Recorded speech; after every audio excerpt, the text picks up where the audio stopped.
Oh, that's a dang good fish right there, man. I had no idea. I knew he was bigger. I didn't know he was that big. Y'all, good morning. It is almost sunrise. That sun is getting ready to come up over there, over the horizon, and that means it's time. It's time for me and you to get started on catching some catfish. So I'm gonna get us some baits cut up here.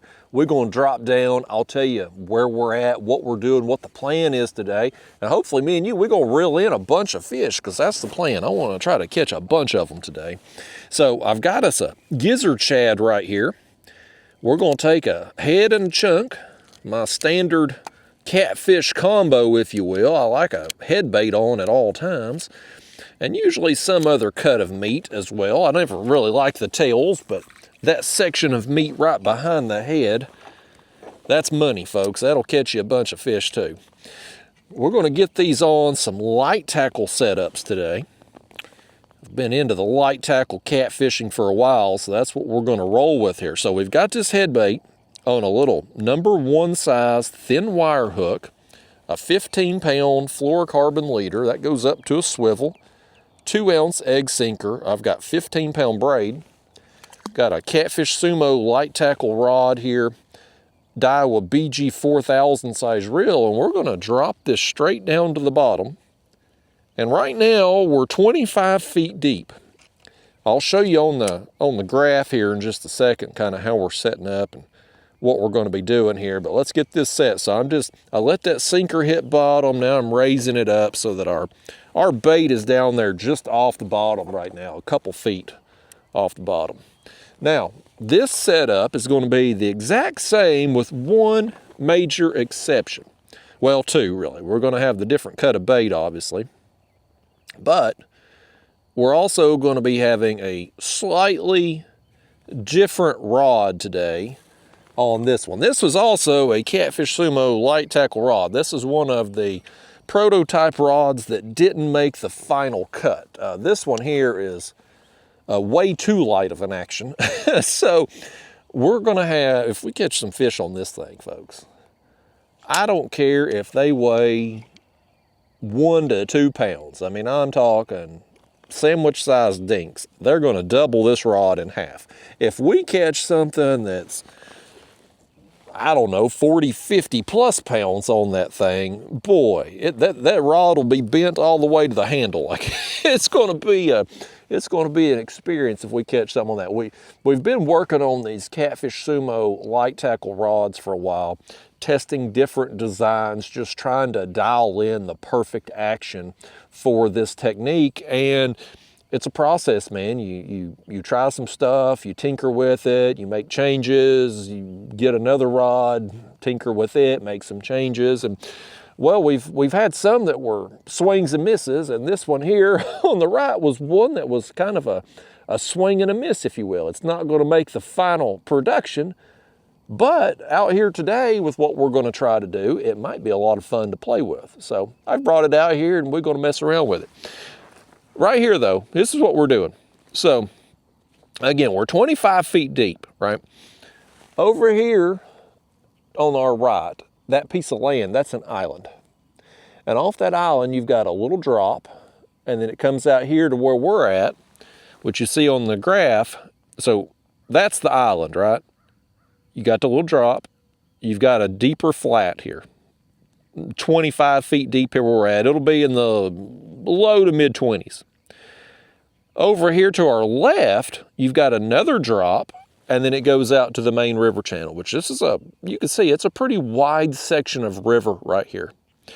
What we're going to do today is we're going to take this flat and we're just going to try to work in and out of here. I'm not really following any specific contour line, although we probably will stay kind of closer to the edge of where it's going to drop off. Like, we're going to stay closer to this side than the island side, but we'll just kind of work in and out of here as we make our way downriver. And we're just going to take a stretch and just go. This flat runs a pretty good ways. There's a few islands here, and this flat just runs all the way down through here. And there'll be a few dips where creeks and stuff, old creek channels, ran in before they made the reservoir.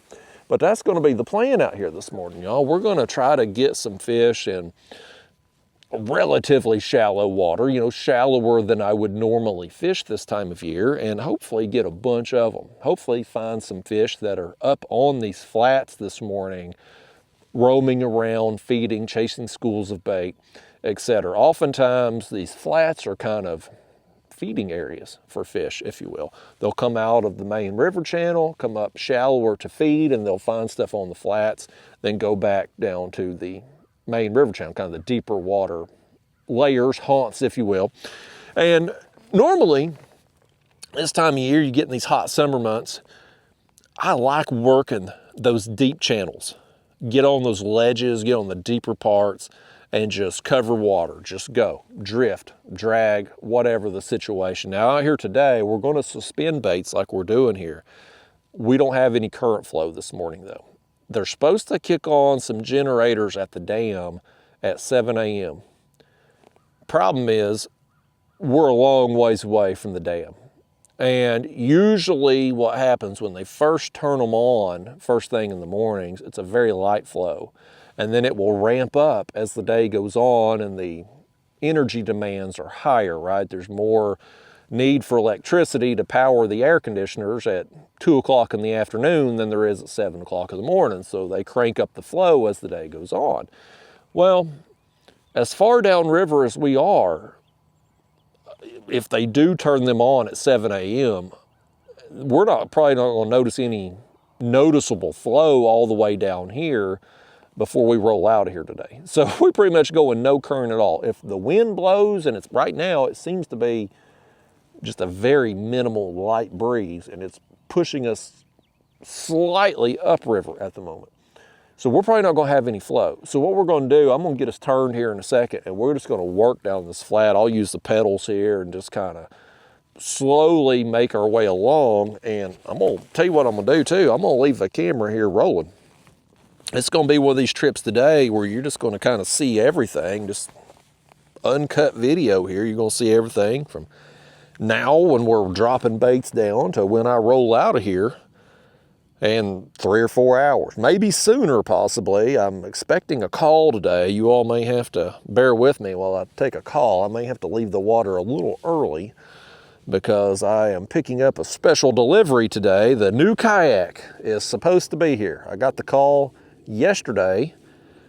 The shipping company called me and wanted to make arrangements to drop it off at my house, and I was like, well, how big a truck you bringing? Because I don't think you're going to get up my road with no semi. And they're like, yeah, it's on a big truck. And I was like, well, let me just come get it. Let me just come up there to your distribution center, because it ain't too far. It's just a few miles from my house. And I'll pick it up there. So the woman I spoke to yesterday, she said she'd call me today and I can come up there and get it once it gets in. I'm like, well, it's perfect. So we may have to take a call from her here at some point, and I'm going to skedaddle and go get that kayak. But in the meantime, me and you, we're going to try to catch some fish. And so normally, I somehow got off on tangent, but I was about to say, normally this time of year, I like to be out on the deeper ledges. I have a lot of success with that, just historically. Them catfish, man, they roam a lot. Right now, I mean, surface temp's 81 degrees out here. Metabolism's high, water's warm. There's just a lot of fish on the move. And when there's a lot of fish on the spawn right now too. Our big fish, big male fish, most of them are on the nest. So the fish you're gonna find out here on the flats and the channels and stuff, that's gonna be either smaller fish that haven't reached sexual maturity yet, or you're gonna have maybe big females that have dropped their eggs and are done and coming back out, or you might have some larger male and female fish that either spawned super early and are already done and back out, or fish that are late for whatever reason. They just haven't went on the nest yet. There's the initial fish that go on super early. Then you get the big wave of fish, the big bulk of fish that will go on all at once. And then there'll be some stragglers that go on late. Right now, at this point in time, in my area, the bulk of the fish are on the nest. It is that time of year, they're on, and the bite got tough. And in between my Ohio adventures lately, I've been to Ohio twice in the last month up to Sandusky Bay. We'll talk about that. I just got back a couple days ago from my Sandusky trip for the tournament. But, we got some, here we go. Oh, we had one little nibble there, didn't we? It probably wasn't as big a bite as what it looked like because that rod is so lightweight. But in between these Ohio trips, I've been out doing some catfishing here during the spawn, trying to bust the big one, man. Every year I manage to bust some big fish during the spawn. It happens. It's just not as common, but it's still doable, and you can still get some fish. But I've been stinking it up in the places that I would normally have success at. The depths, the type of structure, etc. I just haven't been doing very good. Before I went to Ohio for the tournament, I had 2 skunk trips. I went out on the water yesterday. I filmed a channel members video, but I was doing the same thing. I started out, I was out on a main channel ledge, and I just wasn't doing any good. And so I said, you know what, today we're going to try to take a victory. We're going to try to just get a win, just catch some fish. And one of the most productive areas to catch fish, if you're struggling, like if you're having a hard time catching fish, you can do this, I mean, any time of year. There's always going to be some fish feeding up on the flats, but in these summer months too, like if you're not doing any good at the deeper depths, get up on the flats. Now, you might get a bunch of small fish, man. They might be stripping your hooks and doing like that fish there a second ago done to us, or just nipping at the baits and stuff. You might get a bunch of that because you're going to have a lot more small fish in these areas than big fish. But big fish will be up here too. You can still bust some big ones doing this. But most importantly, if you're struggling, like I have been on my home waters recently, you can get a moral victory just going out and catching some fish. Boost your confidence a little bit. I mean, when you're coming off some skunk trips, which I have had, and I don't normally get skunked a lot during the warm months. It happens during the winter when it's super cold and I'm not fishing as frequently and I can't really pattern fish as easily because I'm not on the water much. In those situations, I'm going to be more inclined to get skunked than what I am on times of year where I'm on the water more frequently and can kind of keep track of what fish are doing, right? So today, we're trying to just take a win. We're just trying to catch some fish. So I've got a cooler full of shad. Now these shad, they're 2 days old. I fished yesterday, again, do no good.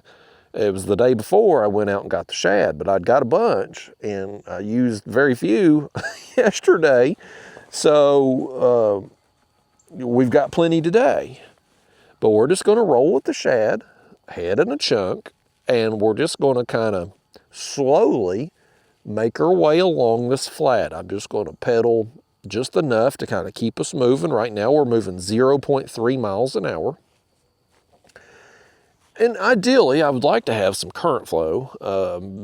That would be nice, let the current take us downstream and just drift with it. But this time of year, at this hour of day, it's just not realistic unless it's one of those rare years where we have a bunch of rain and they're forced to move water at this hour. Usually the current flow is going to be an afternoon thing. TVA will run the generator, they'll kick them on in the morning. If you're up by the dam, you'll have some flow first thing. But when you're this far down, it's going to be 1 o'clock before there's any flow down here, and then they're going to cut it off about somewhere between 10 p.m. and midnight. the flow will completely shut off. So unless you're fishing the afternoon hours, probably not going to have any noticeable current flow. So if you want to cover some water, like we're doing out here this morning, you either got to run an electric motor, or in this case, we got our pedals here on this kayak, and we'll get out here and just move and zigzag around on this flat a little bit, try to run into some fish. Now, we're suspending baits today because, well, that's how I like to fish. That's my favorite way. We could just as easily be dragging out here, or we could anchor down, cast baits out, sit there a while. If you don't get bit, move on down a little bit and do it again. They're like, whatever you like doing, whatever technique you like doing, it can be done. It's just a matter of going out and covering enough water till you eventually find some fish. Because I promise you right now, somewhere out here on this flat, there are both schools of catfish that are chasing bait, and there's probably some individual fish, maybe some larger specimens, doing the same thing. They're out here. I promise you they are. This time of day, this hour, they're out here somewhere. But the challenge in fishing a big, wide flat like this is finding them. Because they're going to chase that bait, man. They're going to roam. They're going to be on the move. They could be anywhere out here. When I'm fishing ledges, and I'm out deeper part of the channel here and working them ledges, you always hear me talk about working the contours, right? Like I'm working the edges of the channel. When fish are working up and down the main river, they'll oftentimes follow those edges. When you're on these flats, things change a little bit because, you know, we're going to stay. Oh, we got something happening over here. Look at all that. You see them surface activity? That's probably white bass or something. Over by the shoreline. I think that's white bass. If it was skipjack, they'd be coming completely out of the water. Probably white bass or largemouth. But when I'm fishing deeper, I follow the contours. On these flats, I'm kind of just going to move around a little bit. Now, we're going to probably stay toward the top edge of this drop, if you will. Just, I mean, I'm going to have more confidence in that, but we're not following any specific line per se. We're just trying to just get our baits, get a little bit of a scent trail going as we move along, so that fish, if they're roaming around and they pick up on that scent, they can come and get the bait, and they will come get it in this situation because if they're up here on this flat, they're actively feeding. And that is one of the nice things. Like sometimes you can drift over fish out on the main channel, and if they're just inactive, if they're not willing to feed, they don't give a damn about your bait. You'll drift right by them. They won't pay a second notion. But when you get fish that are up on these flats, that's a different scenario. They're feeding. They're willing to eat. So it's just a matter of getting a bait in front of them. And if you do, they're going to hit it. Now, if they're feeding on, I don't know, pick your poison. If they're feeding on shad and you're trying to feed them bluegill, let's say, well, maybe you don't catch as many. Or if, you know, this time of year in the summer here, fish feed a lot on mussels. You'll catch fish sometimes, and you'll feel the shells in their belly. Like they'll just be full of mussels.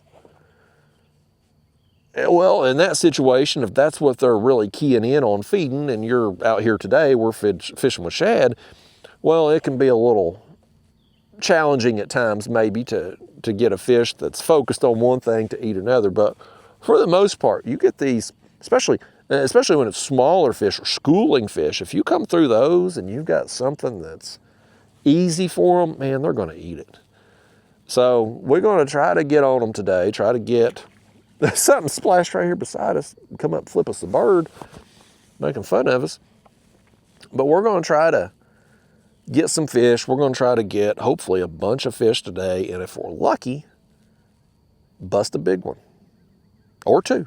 I ain't gonna complain no matter how many fish we get or how big a fish we get, because based on some of the trips I've had lately, I'm just ready to catch something. But I'll tell you where I didn't struggle to catch fish, and that's up in Ohio. I went up there 2 weeks ago, just fun fishing, and to kind of get ready for the tournament if I did end up going to the tournament, which at the time I wasn't sure if I was going to or not. It would really come down to the weather. If the weather was going to be decent, I was going to go. If it wasn't, I was going to stay home. Well, the weather the forecast ended up being okay, although when we got to tournament day, things deteriorated very quickly. But anyhow, I went back to Ohio this past weekend, which for regular viewers would have been the last videos. I fished up there 2 days. Well, I drove up on Friday, spent the night, fished 2 tournaments on Saturday simultaneously, spent the night, and then fished Sunday morning again before driving home. And I caught the hell out of fish both days. Now, tournament day, and just spoiler alert, mute your volume here if you need to, or fast forward if you ain't watched the tournament video and you don't want the ending ruined, but that would have already come out prior to this video because everything goes in sequential order here on my channel. But tournament day, I thought I would start at the area where I had the best success when I went up a couple weeks ago. And the forecast on tournament day was supposed to be fine in the morning hours, and then as the day went on, afternoon, the wind was going to pick up substantially. And I thought, well, I'm going to get out there first thing in the morning, start out anchored where I had the best success at, and if that doesn't work out, then I'll start dragging that same area. Try to pick off those fish and give them a couple different presentations. I thought there would be some fish there. So I get out there and I'm anchored down, or spot locked. I took my other kayak with the GPS motor, so I was spot locked, and I'm sitting there and I'm catching some fish. Well, about, 8:30, 8:45 in the morning, all of a sudden, the wind just ramps up. I mean, it was blowing a little bit when we got on the water, but it wasn't bad. It was manageable. But when it turned on, man, it was just boom, here comes the wind. And about every 4th or 5th wave would crash over the front of the kayak.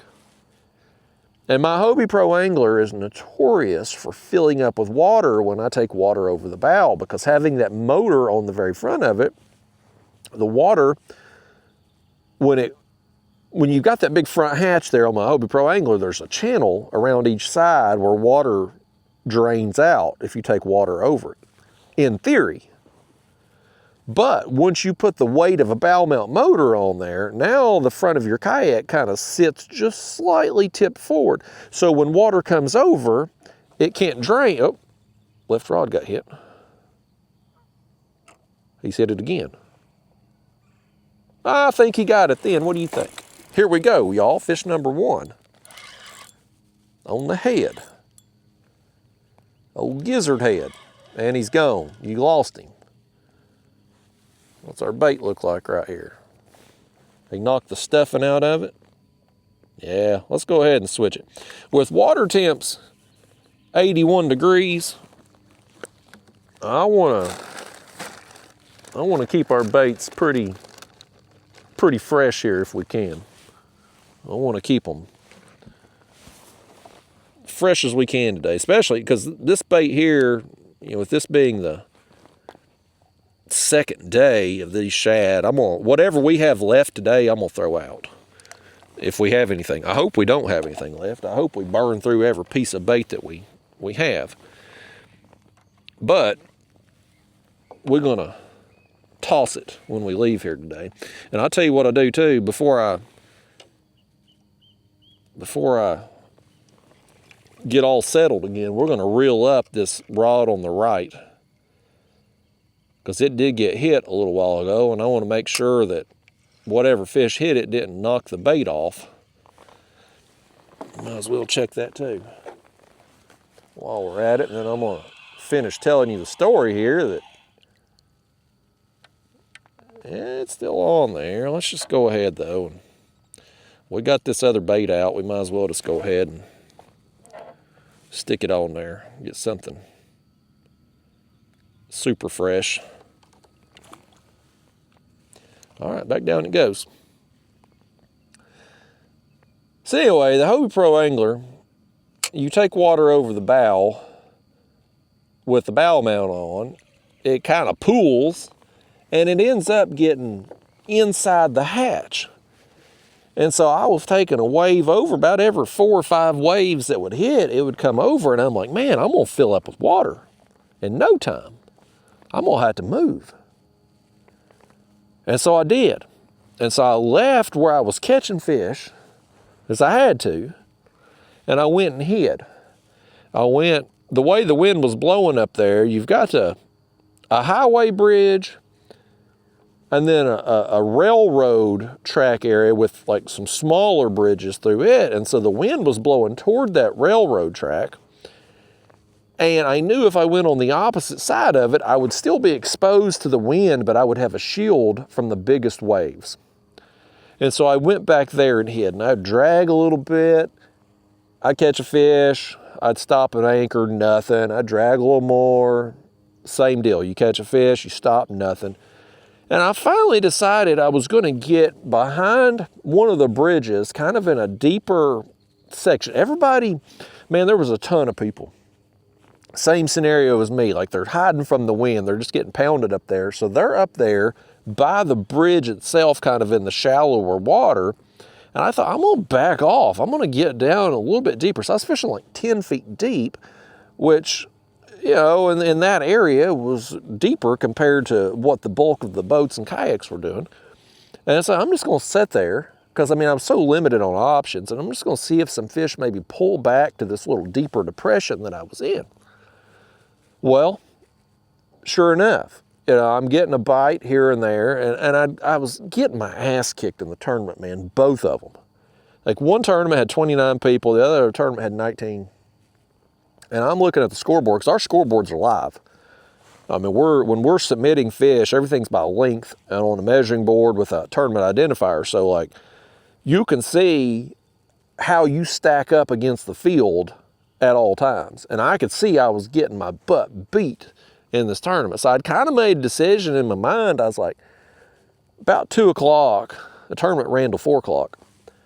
I was like, man, if I'm still out of contention about 2 o'clock, I'm gonna leave early. Like, I'm gonna just pack it in, beat the rush to get back to the ramp and get all that water out of the cold. Because I mean, I was sloshing a little bit when when I would shift my weight in the kayak. I had enough water in the hull that like you felt it. Like when you get a few gallons inside of a kayak hull, I don't care how stable that kayak is, when it's dry, you put a few gallons inside there sloshing around, it gets a little tipsy. And I was a little tipsy, folks, and not in an enjoyable way. So I was like, I'm just gonna call it quits. Cut my losses about 2 o'clock. Well, about, I don't know, 1:30, 1:45, I got 2 fish back to back. They were big upgrades on my score. And I get those fish submitted to the leaderboard, and all of a sudden I'm like, well, I'm in contention to cash a check. I'm gonna have to ride it out. So a little bit more time goes by and I catch my biggest fish of the tournament. That's a huge increase in my score. Then I upgrade again. And before you know it, folks, I ended up sneaking into the money. I got, in the tournament that had 19 people, I got 3rd place, and it paid $960. And then in the tournament that had 29 people, I got 4th place in it, and I ended up getting, I think it was $392, I think almost $400 in it. So had a profitable weekend. I paid for my expenses up there, and well, I guess I paid for, I'd have to look back at the record, see what all I spent the first time I went up there a couple weeks ago, but I think I covered the expenses of that trip too. So that's a win. I may not have won the tournament, but by God, I won the day. Because anytime you can go on a trip like that and win enough from the tournament to cover your expenses plus a smidge of a profit, by God, that's a moral victory. That's a win as far as I'm concerned. And I think I did cover both trips, because this trip I think I had about $750 in expenses, I think. There's a tournament entry fees. One tournament was $100 and the other one was $150. So $250 in entry fees. I had about $200 in gas, so that's $450. 2 nights hotel, it was $200 and something. So that's a little over $650. I had to renew my Ohio fishing license before the tournament there. It had expired, so that was $70-something for non-resident license. Ridiculous. And then food and whatnot. So I was somewhere $700 to $800 range for this trip. And then when I went up there before, a couple weeks ago, I had less expenses in because I fished during the week, so hotel wasn't as much. Same amount in fuel. About $200 in fuel, but the hotel was cheaper. I didn't have the tournament entry fees. My license hadn't expired yet, so I didn't have to pay that fee. So I had less expenses when I went up the first time. But I think I had enough in tournament winnings to cover both of those trips. So I mean, I'm happy with that. I'm happy with how things turned out. But I caught a bunch of fish on that trip. But the real bulk of the fish, if you will, came the following day. So after the tournament, I spent the night, and I said, I'm going to go out and fish early morning, Sunday morning there before driving home. And Sunday morning, man, what I wouldn't have give to have that weather on tournament day. I mean, it was flat, calm out there. You could have done anything you wanted anywhere in the bay. Like, it was perfectly calm. The weather conditions on Saturday, on tournament day, man, I don't care how many fish you're catching, how big a fish you're catching, it ain't fun. When you're getting beat to death in that kind of wind, like, it's just a grind, man. You're just out there, you're just doing it because you're there at that point. It was not fun. Sunday was fun. I get out there on the water at sunrise. Flat, calm conditions. And I went to where I'd had success out there 2 weeks ago and where I'd started the tournament at the day before. And had caught some fish. And I was instantly on just a pile of fish. I caught fish the whole daggone morning. And it turned into a race of what was going to happen first. Was I going to run out of juice in the camera batteries? Or was I going to run out of bait? Like, that's what I decided. That was going to trigger me to leave that day, whichever happened first. Because my camera set up here, these battery pack and the battery in the camera, I normally get about 4 hours. That's why these videos, like, well, Justin, why are all these videos 4 hours long? Well, because that's what I get out of my camera battery. Most of my fishing trips are 4 to 5 hours anyway, but my battery situation lasts about 4 hours. So I was like, what's going to happen on that session? Like, am I going to run out of camera battery or am I going to run out of bait first? Well, it ends up, they both ran out about the same time. We were down to scraps when my battery indicator was in the red. But it was one fish after another. Like, I don't think we had maybe more than 5 minutes total between bites the whole duration of the trip. And you know, and that's possible on Sandusky, man. There's so many fish up there. Channel cats, which, you know, not my favorite fish, but when they get as big as they do up there, hell, I enjoy them. And we might get a little something happening here on our left rod right now as we speak.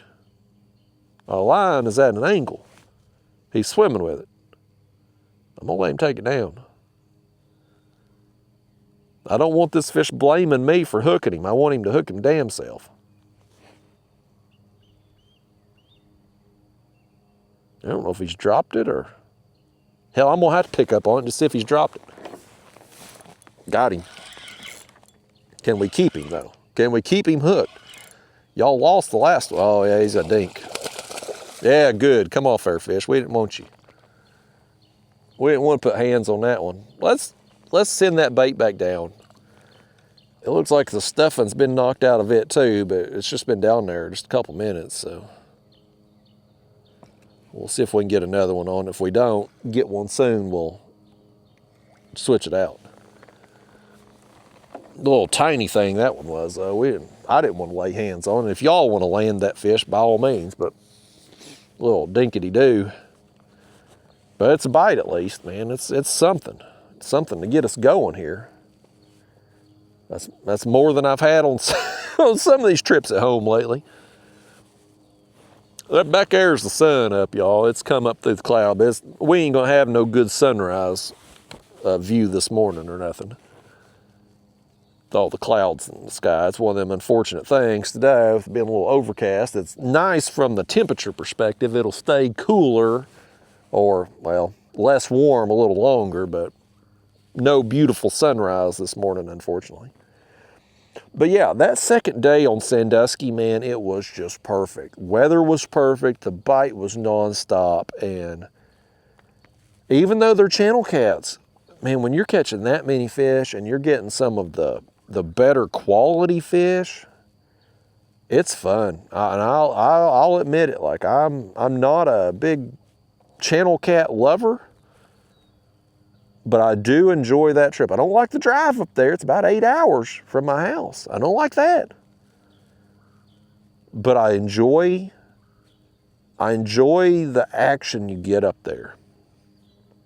So it was a good trip. It was a good trip overall, not just from the tournament perspective, but just the volume of fish. I wish I could have, I mean, ideally, if I'm gonna drive 8 hours, I'd like to get more than 2 sessions, but the day before the tournament was super windy.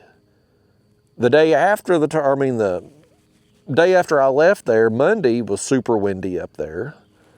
So, and up there in the bay, you know, it's Lake Erie. It's one of the Great Lakes. There's a lot of wide open water. So when the wind's really blowing, it has a lot of surface area to hit, and you get some huge ocean-like waves. And I tell you, man, when we come, so on Saturday, when the tournament was over, I was heading back to the car. I had to cross back over on the other side of the railroad bridge to get to the launch, where it was super exposed, right? Holy cow, when I come under that bridge, I knew the wind had really picked up throughout the day, but when I come around under that bridge, I'm like, holy cow, like this, I mean, it's rolling out here. And we get back to the launch. I can't remember if I told this story or not on the long video from Sunday morning. This may be a rerun, possibly. I'll keep it brief just in case it is. I can't remember if I told it or not. But anyway, we get back to the launch. Me and several of the other guys there from the tournament, we had put in there at that Clemens boat ramp, at the Clemens boat place. And we get back, and there's this pontoon boat in front of us that's getting ready to take out. And it's a family, man, a woman, and some kids on this boat. And the man gets out to go get the truck and trailer. And the woman is then trying to turn this pontoon boat around to line up to put it on the trailer, right? And this area there at Clemens boat ramp, so it's kind of in a little, I don't know what you call it, I guess a harbor, if you will. Like there's a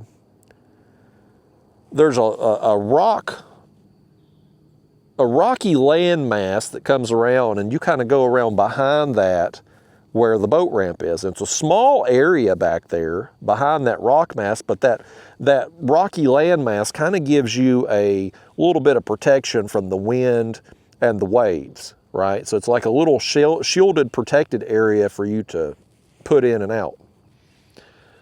But the wind, even though it's kind of protected from the big waves and whatnot, it was just so windy, like it was whipping around in there.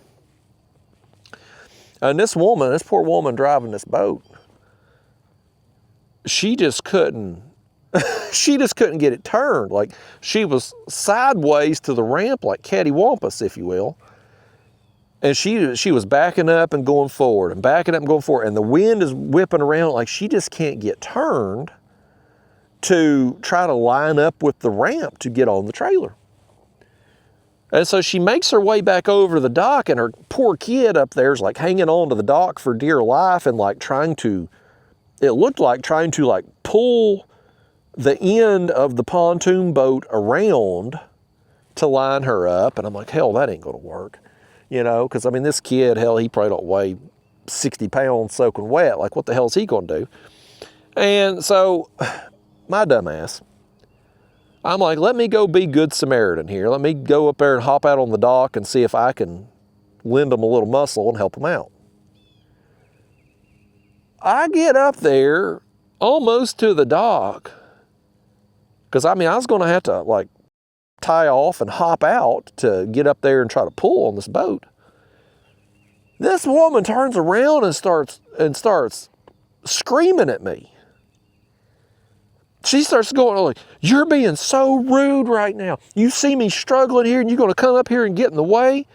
You're just being so rude. Get the hell on. So I'm like, lady, I was coming up here to help you, but you know what? You're going to be a jerk about it. You can have it. And I said some choice words. It wasn't that PG what I said, but you get the point. Like, I'm like, you know what? Just have at it, lady. I'm going to help you out. This is how you're going to be. You can just struggle on your own. You can figure it out your damn self. So I turned around, I went back, I give her some space. Me and the other guys, we just sat there and we just watched the show. She's floundering around probably 10 minutes or more. Can't get this damn boat turned to get it on the trailer. Well, meanwhile, while all this is going on, our tournament director, Kayak Mike, he gets back to the launch area. And he's like, oh, hell, guys, I'm going to go up here and try to help this woman. I'm like, don't you dare, Mike. Don't you freaking dare. I've already tried. She's already bitched me out. You just stay where you're at. We are going to watch this show for however the hell long it takes. We're going to just sit here and watch this woman just struggle. And by God, she did. But I'll give her credit, though, in the end. It took her 10 or 15 minutes.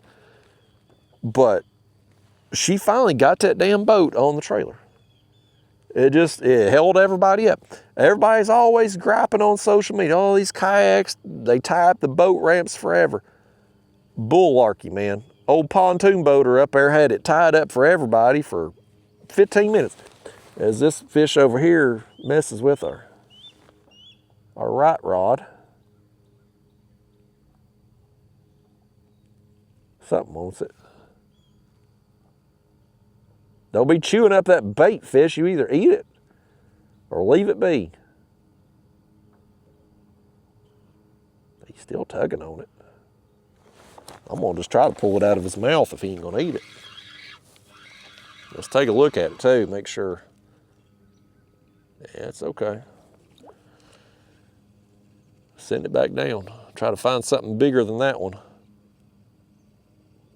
Well, eventually, if you're seeing this video, we're at least going to get some fish on it.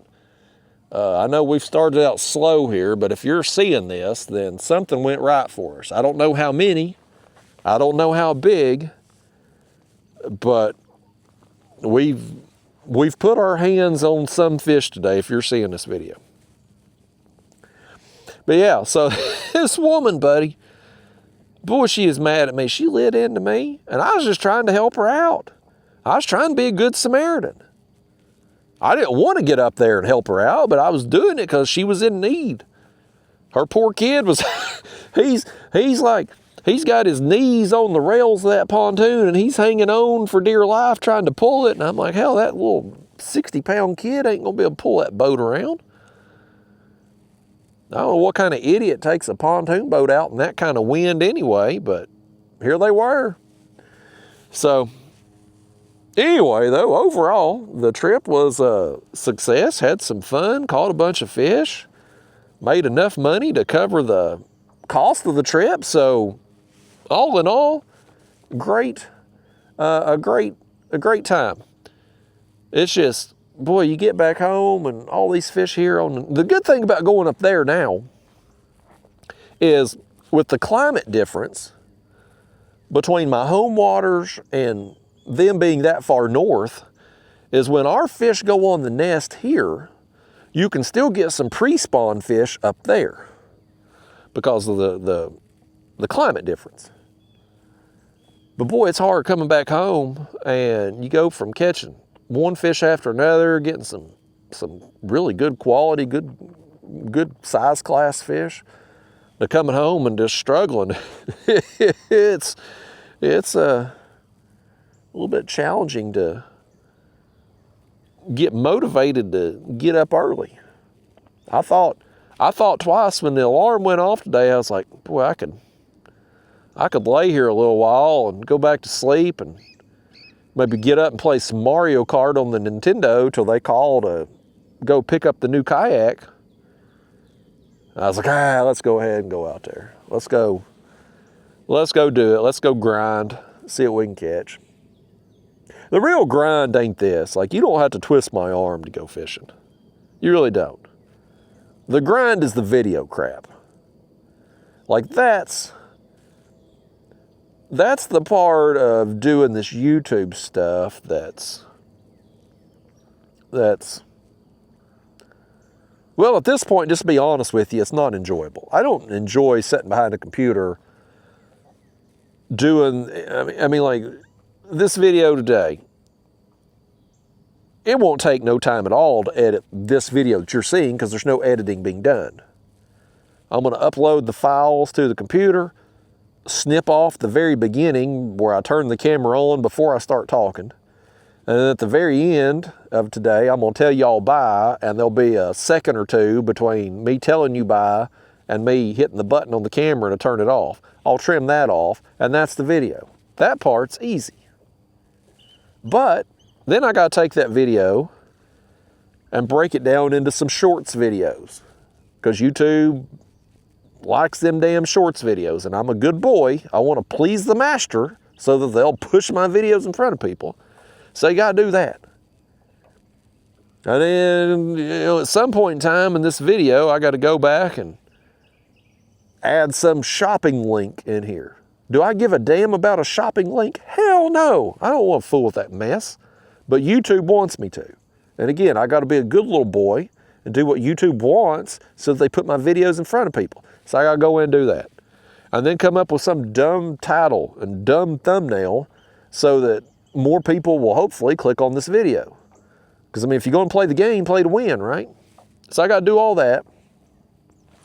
Then do the shorts videos.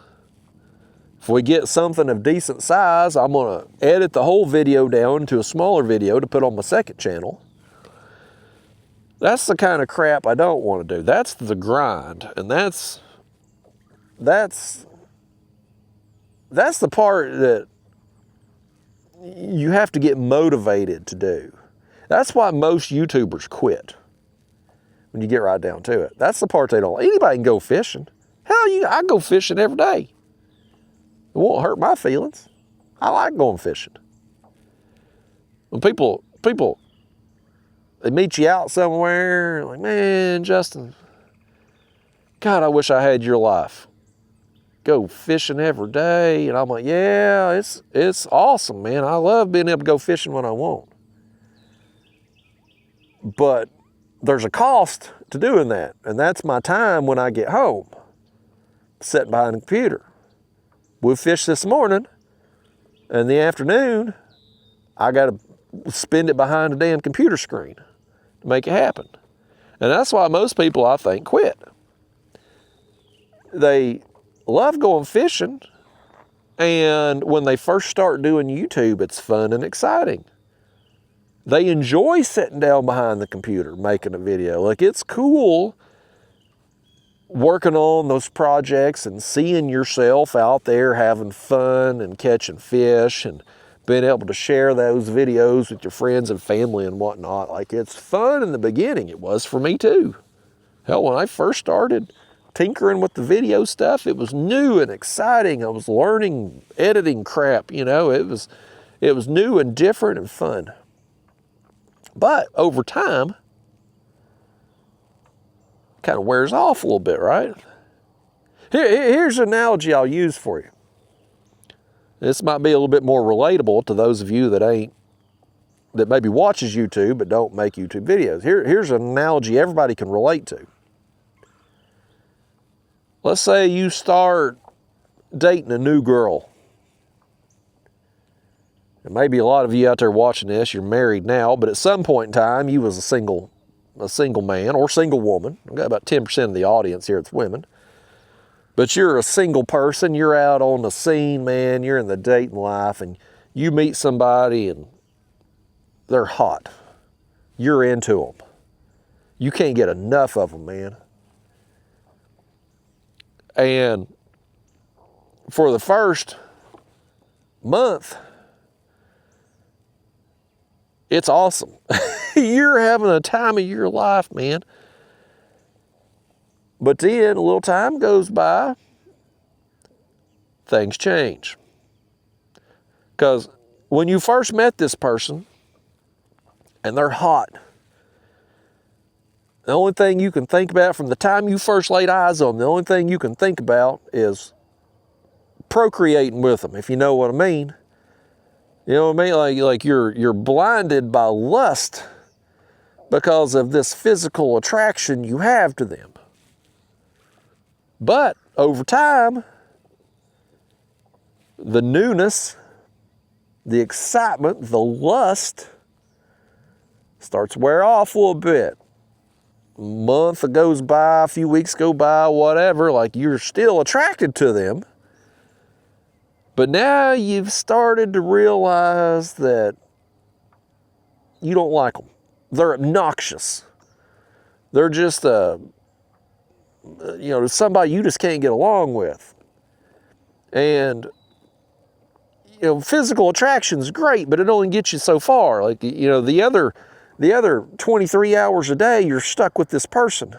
And you can't and it's the same person. Like, people don't change that much. They don't change that quickly. They don't.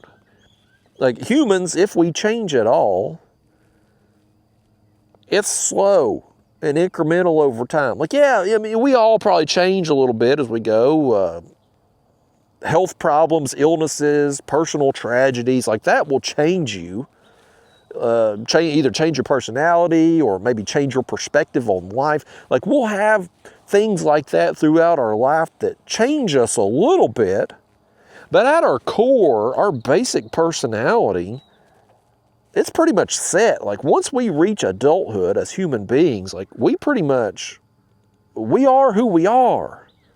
So this girl who you met on day one and she's hot and you're into her, like, that's the same girl on day 30 as it was on day one. What changed? Well, you done the deed a few times and she's still hot, but it just ain't as exciting anymore because you've been there and done that now. And now you start kind of seeing her for what she is. And it's just somebody you don't get along with, as this fish ain't getting along with this hook over here. A little tap. Well, all kinds of crap on the screen right there, by the way, too. All kinds of stuff down there. Hit it, fish. He don't want fool with it. Let's switch out our bait, too, while we're at it. Let's try... I've got various sizes of shad. Let's try a little bit smaller one here. Maybe... Boy, big splash right there. I don't know what it was. I was bent over here. Right there in front of us, taunting us. I'm going to switch out these baits and I'm going to tell you why everybody quits YouTube using an analogy. Oh, another big splash over there. What the hell is that? I'm going to tell you why everybody quits YouTube using an analogy about why most guys bail within 30 days of meeting a hot-ass girl. I'm very curious to what them 2 big splashes were. Oh, that one's going down. Let's get that rod set and reel this one in. Okay, that rod's doubled over, man. This is the light tackle rod that was way too light. But a fish like this, it's perfect. A little eater size like this, man, this rod here would be ideal for fish this size. Fish like this can bend it in half. You wouldn't even make much of a sandwich here, fish, being real with you. Well, I'm still gonna have to get the pliers on this thing though. I can't. There we go. Goodness, you wanted that hook souvenir, I reckon there. Souvenir on that fish. He wanted it. He didn't get it though, did he? All right, let's try them smaller baits there. I hope we find something better than that. Surely to goodness we'll get something down through here better quality than that little sandwich size right there. He's about the size of a dill pickle you'd put on your sandwich. If you're a dill pickle kind of person. I'm not. I don't like pickles. I like what do they call them? Bread and butter or sweet pickles, something like that. Whatever that is keeps splashing over there. I have no idea. He just keeps coming up. And I'm never looking the direction I need to be looking when it happens. We got a situation here. Watch pot don't boil. We're looking this way now, and he ain't gonna come back up.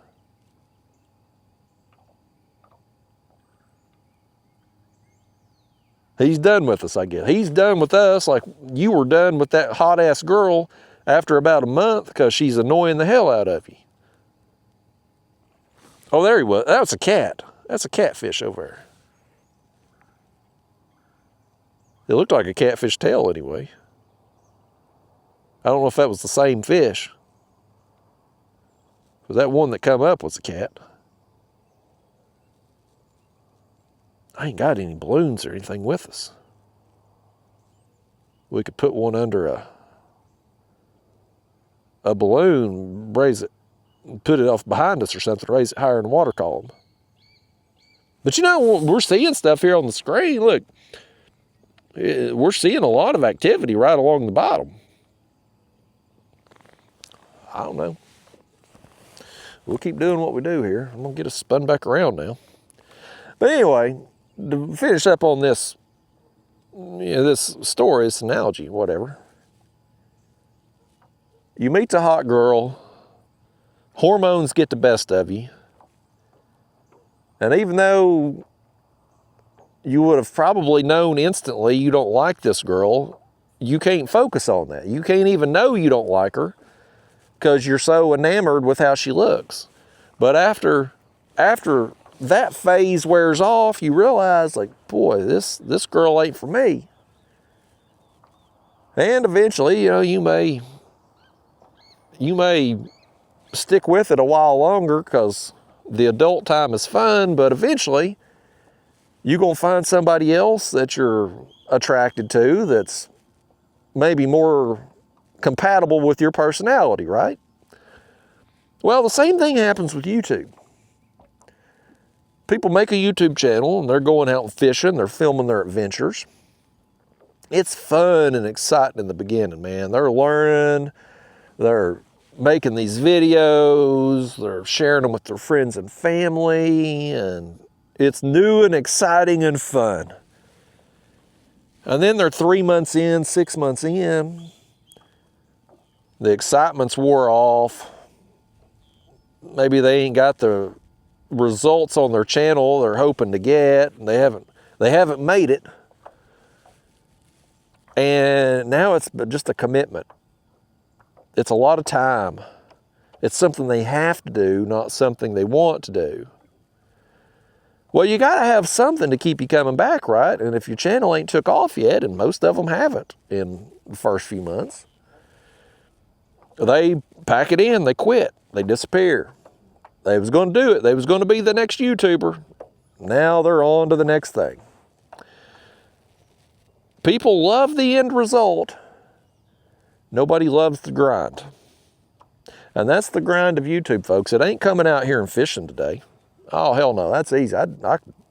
You don't have to twist my arm come out here. It's the hours you spend behind the computer after the fishing trip's over. That's the grind. That's what, oh, he's got it. He's got it. Right rod.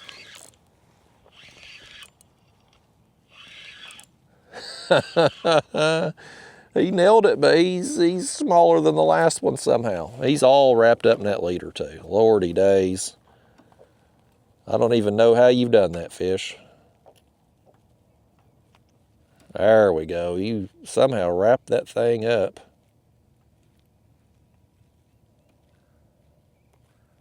I still don't know how you've done it. Lord. You'll think twice next time, won't you, Blue Cat? Shoo. He nailed it, though. For no bigger than he was, he took it down with everything he had. Let's grab another shad. We got plenty. We ain't gonna run out of shad, that's for sure. But yeah, you gotta be willing to grind in this game, and if you're not, and you know, unless you just hit lightning in a bottle and your channel takes off instantly, and most people's don't, then you're just going to have to deal with the suck for a long time. And even the most successful people, take a Mr. Beast. Mr. Beast is somebody, you know, I think Mr. Beast is probably the most recognizable YouTuber. Like, even if you're not into his videos, at this point, you probably know who Mr. Beast is.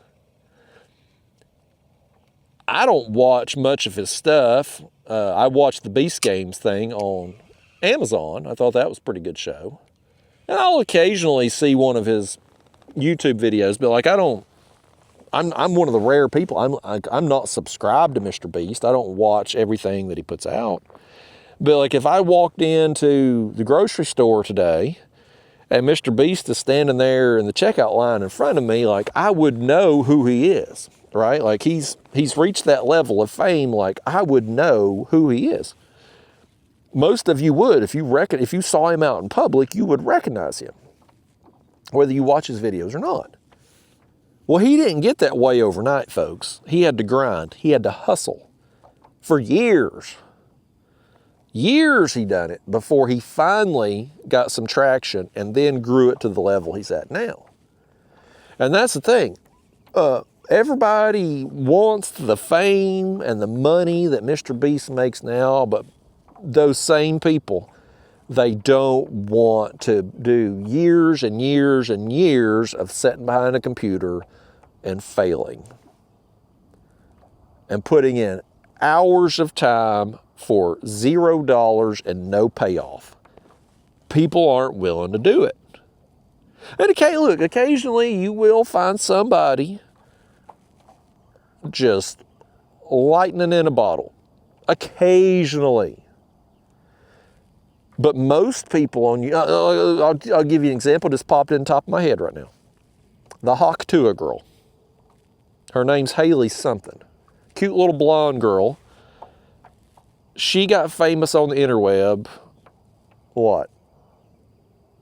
Last year, year before, I can't remember exactly when it was, but somebody had a social media channel, YouTube channel, whatever, where they interview people outside of a bar, drunk people.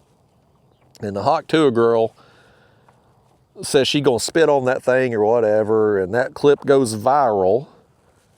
And for some reason or another,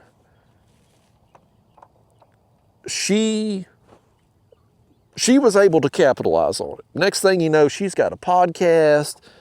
She's got her crypto coin thing. A bunch of people got ripped off. Like, she's everywhere. She's all these sporting events and whatnot. Like, you're seeing her all over the place. Most of the time, these viral videos like that, everybody sees the video for a day or two, and then they very quickly forget about the video or the person in it, right? They're on to the next viral video. Our feed, social media, like we're constantly being bombarded every day with something new and exciting, and this is the hot thing of the day, and we forget about the hot thing of yesterday. But this Haktua girl, like, she was able to capitalize on this and probably make gazillions of dollars just by that stupid viral clip of her, right? But that's the exception, not the rule. Most of the people you see on the internet, the videos you watch regularly, the people that you would consider famous, either on social media or movie stars or athletes or whoever you consider these people to be that are famous, that are well known, well recognized, they didn't get that way overnight. Most of them had to grind a really long time doing whatever it is they do to grow their following and their platform to the point that they did. There's very few Haktua girls out there. There really is. So, and here comes this damn boat. The whole river, there's two of us out here, and he's going to get right over here. He's bass fishing. He's probably going to go over to that island, but still. Two of us on the water, and we're going to end up in the same general area. It never fails. It's always like that. There's another big splash over there to the left. But anyway, the point is, with all this crap that you all don't care about, and I don't even know how we got on it, is you've got to be willing to do things that you don't want to do for a long time before there's going to be any real payoff. And I'll tell you, in my situation, I mean, it took me years of doing this before this channel ever really got any real traction. I think my first video, it's either in late 2015 or 2016. And I know I posted some videos in 2016 for sure, and then 2017. But I mean, it was 2020 before I made any significant money on here. Yeah, I'll tell you, you know what really kept me going in the beginning? Oh, this fish is going to go. Okay. That rod, he's got it doubled.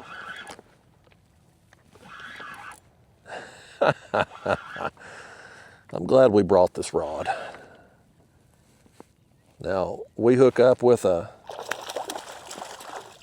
50-pounder today on this rod. We ain't gonna appreciate it as much when it takes 3 hours to land the fish, but for one like this rod right here is perfect.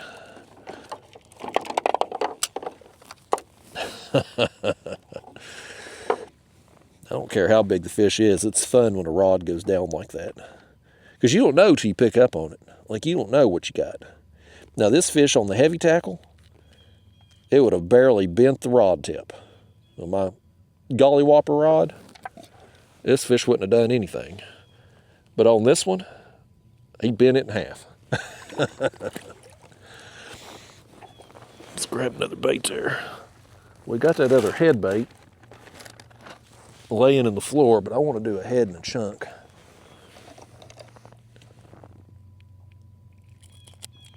Get these scissors and do this.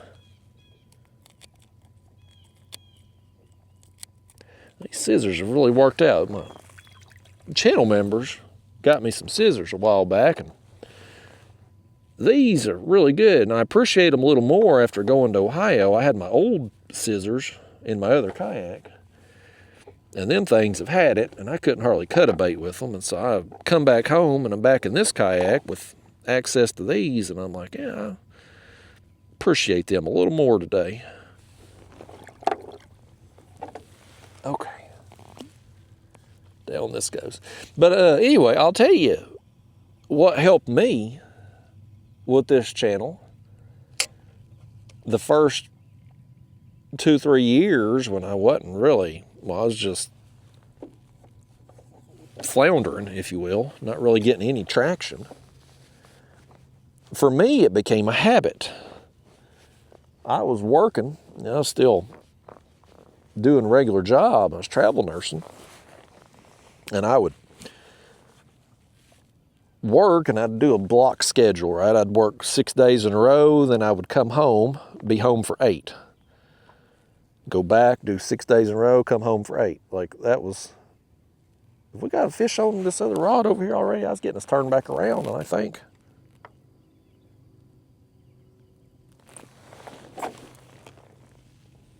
I just pulled that out of his mouth. Let's see if he'll come back for it.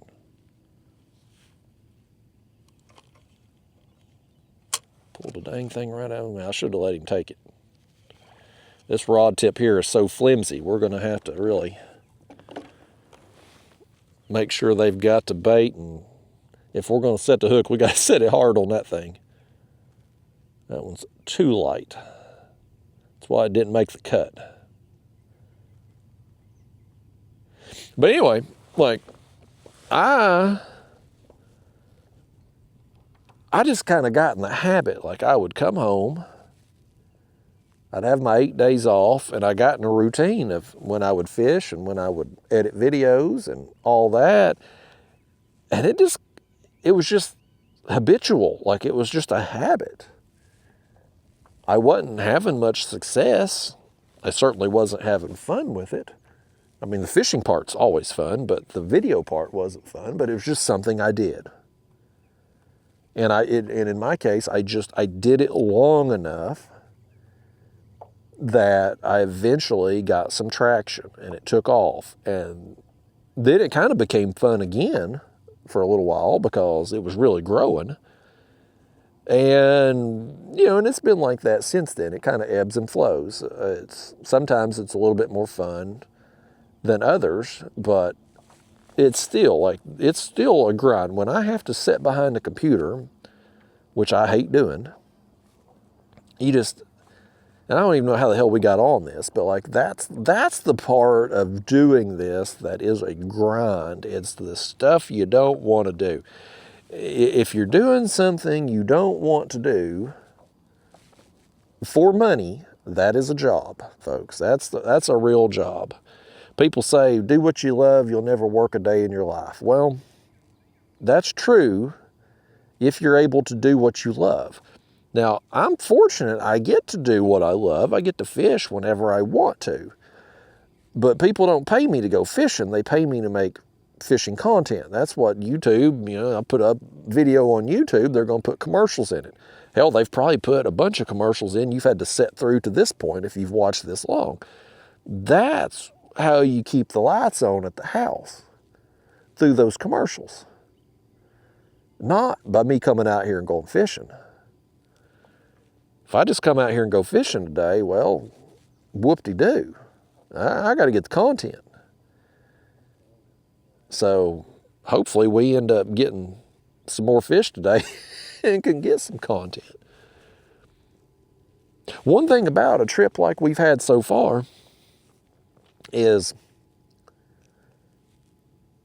there ain't nothing, like as far as shorts videos and a second edited video for my second channel, like we ain't got none of that yet. So days like this, there's less for me to do when I get home, but I sure as hell hope it picks up just from personal enjoyment standpoint. I want to catch some better quality fish than what we're getting, and I want to get more of them. Like if we're going to catch the size that we're getting, I'm hoping we get more bites than what we've gotten to this point. Small fish can be fun in good numbers with the right tackle, but just a occasional dink like we're getting here and there sporadically, that's kind of Well, that's a grind in itself, just in a different kind of way. I probably pissed some women off with my analogy, though. What do you want to bet? Me talking about how... Hey, listen, it ain't just guys dropping a girl after a month either. Like, women do it too. They'll meet some hunk of a man and, you know, they're all about him, and then once that passion and lust wears off, they realize he's a jerk, and then they're on to the next man too. So women are the same way. It's not a man or woman thing, it's a human being thing. It's our biology. It's our genetics, man. It's like there's something inside of us from the time we hit puberty that says we need to procreate and make more of the human species. So we meet somebody that we are attracted to, that something in our mind says this person would be a good mate. We would make good babies with this person. And physically, that may be true. But somehow or another, humans became a, what's the word? Monogamous species. Like we pair off. And, you know, you're not going to procreate all the time, so you got to be able to tolerate and hopefully enjoy the company of the person that you are paired off with. And it's weird how certain like, I think geese are like that. These Canadian geese that are super obnoxious and loud. We get them migrating through here, Tennessee, certain times of the year. They're very obnoxious. They're loud, they honk, they poop all over everything. I'm pretty sure they're like that. I think they have a mate, one mate for life. But most animals, if you get a dog that's in heat, every dog in the neighborhood is going to try to procreate with that. Same with a cat or bear in the woods or deer or whatever. Like, it's weird that humans chose to be a monogamous species, that we chose. I mean, at some point in time in our history, somebody was married for the first time. Like, two people said, you know what, we're going to make a vow to God that we're going to forsake all others and be together forever. And other people just followed suit. Now, there's less of that today than ever before. I think marriage rates are down. Divorce rates are certainly up. Those vows don't mean as much as they used to for most people. But the concept is still there. The concept is still ingrained in our culture. It always has been. And it probably always will be. And I think it'll cycle at times. It'll be times where, like in human history, marriage was way more important 50 years ago than it is now. And who knows, maybe 50 years from today, it'll be more important again. I don't know. Well, it may not, too. It may just completely dissolve. I heard something the other day, and it's on the internet, so who knows if it's true or not, but it was talking about young people not dating.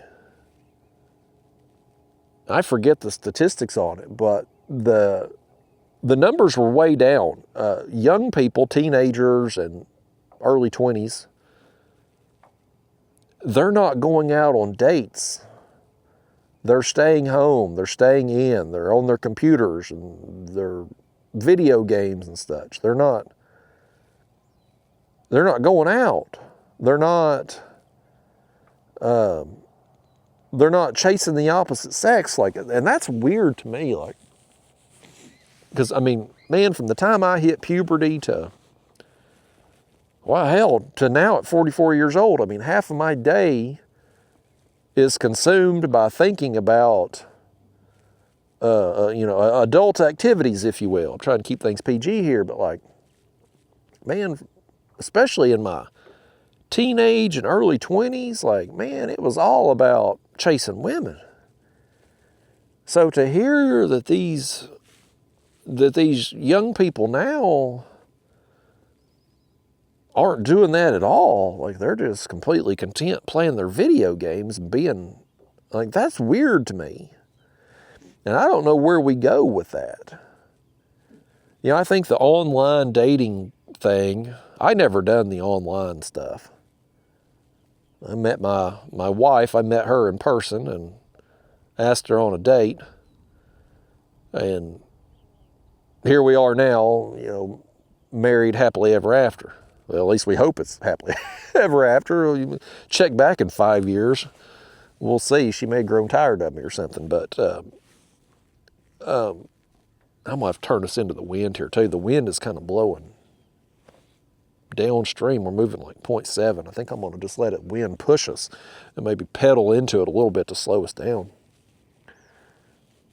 But, you know, as a young person, I just can't imagine hitting puberty, having all them hormones, and that biologic urge in you to mate, you know, even though, you know, it's a 16, 18, 20-year-old kid, I didn't want to have a baby or anything, didn't want to have kids, but you still, the biologic urge is there to attempt it, right? Like to hear now that young people don't do that at all, it's weird. And, you know, the whole online dating thing, that to me, something splashes behind us. Listen, I'm not opposed to any online dating. I mean, whatever. I mean, everybody's online these days, so it is an easy place to meet people. But if you're out and about in public and just your regular everyday life, like, why can't you meet people? Why can't you meet people out there in the real world and just ask a girl out on a date? Like, you meet somebody and you think she's pretty and she seems nice, well, just ask her out on a date. Why do you have to get on a computer and make a profile? Like, some people, if they can't meet them online, like, they just won't talk to them in person. You know, and again, I get it. Like, I mean, if you're somebody, you got a job that consumes your life. You know, I got a lot of truck drivers that watch these videos, right? A lot of it's out there, you're on the road, man, you're doing long hours, you're away from home. Even if you meet somebody and you're in Wyoming dropping off a load and you live in Tennessee, well, hell, even if you like her and she seems nice, like, you can't take her out on a date because you live 20 hours away from her or whatever. So maybe you're not home very much and it's hard for you to meet people in your area. I get that. Online dating's perfect for that. Or maybe maybe you got a factory job or something. You're working 12 hours a day and you're working with all men. Like, you just don't have women. You don't have very many women there at your workplace, and you're working so many long hours, you can't really go out in public and you know, do stuff, or you don't go anywhere to meet people. Hell, online dating's perfect for that. You meet somebody online and you can chit chat there and meet them out for dinner or something. Like, it's perfect for that. But the average person who has a normal job where they're around people of the opposite sex, they go out and grocery shop and go to Walmart or go out to restaurants with their friends or have some hobby or activity that puts them around other people of like-minded interests and similar age, like there's no reason why those people shouldn't just be able to find a date. Find some girl to take out. Like, I don't care if you're maybe not the most attractive person, at least in your own opinion, in your own eyes. Maybe you look in the mirror and you're like, well, you know, because we're all our own worst critic, right? We all view ourselves worse than what the average person is going to view us. And that's a human nature thing. We all judge ourselves too harshly. We do. Like it's one of those things that it's a flaw in humans, I think, for us to be like that. Somehow or another, we've drifted over toward this side too. I'm going to try to push us back out toward the channel here. Try to get toward the top edge of this drop like we were initially going to work down. I think it's just the wind kind of moving us around a little bit. Let me just, in fact, we've really come up on this ledge, like on this island over here. I'm going to get everything snagged up if I ain't careful. Let me get us back over here. I'm sitting here talking about life and I'm not paying attention to that graph. Let me just pedal us out and then our lines will come back down once we stop. But yeah, like if you're living a regular life, you know, again, there's exceptions. If you're a truck driver and you're on the road away from home all the time, hell, it's hard to meet somebody at home.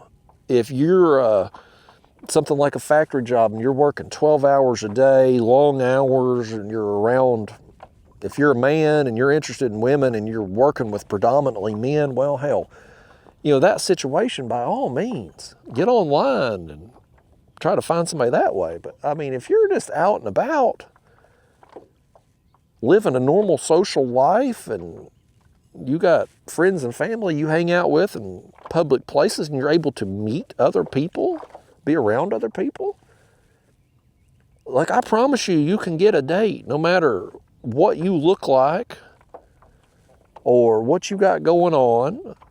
Like you are attractive to somebody. Everybody likes different things, okay? Man, in my younger days, when I was full of hormones and not very good with money, me and my buddies, man, we would get off work on Friday and get paid, and we'd go to the gentleman's club, right? Spent more money than I care to think about at the gentleman's club back in my younger days. And there would be some hot girls in there, of course, that were strippers. But you would undoubtedly have a couple ugly ones too. Like girls that I would look at and be like, my God, I'll pay you to put your clothes back on. Like, don't come over here shaking that thing on me. You know, like there would always be one or two, at least in these Knoxville, Tennessee strip joints, like there would always be one or two that you would think shouldn't be there, right?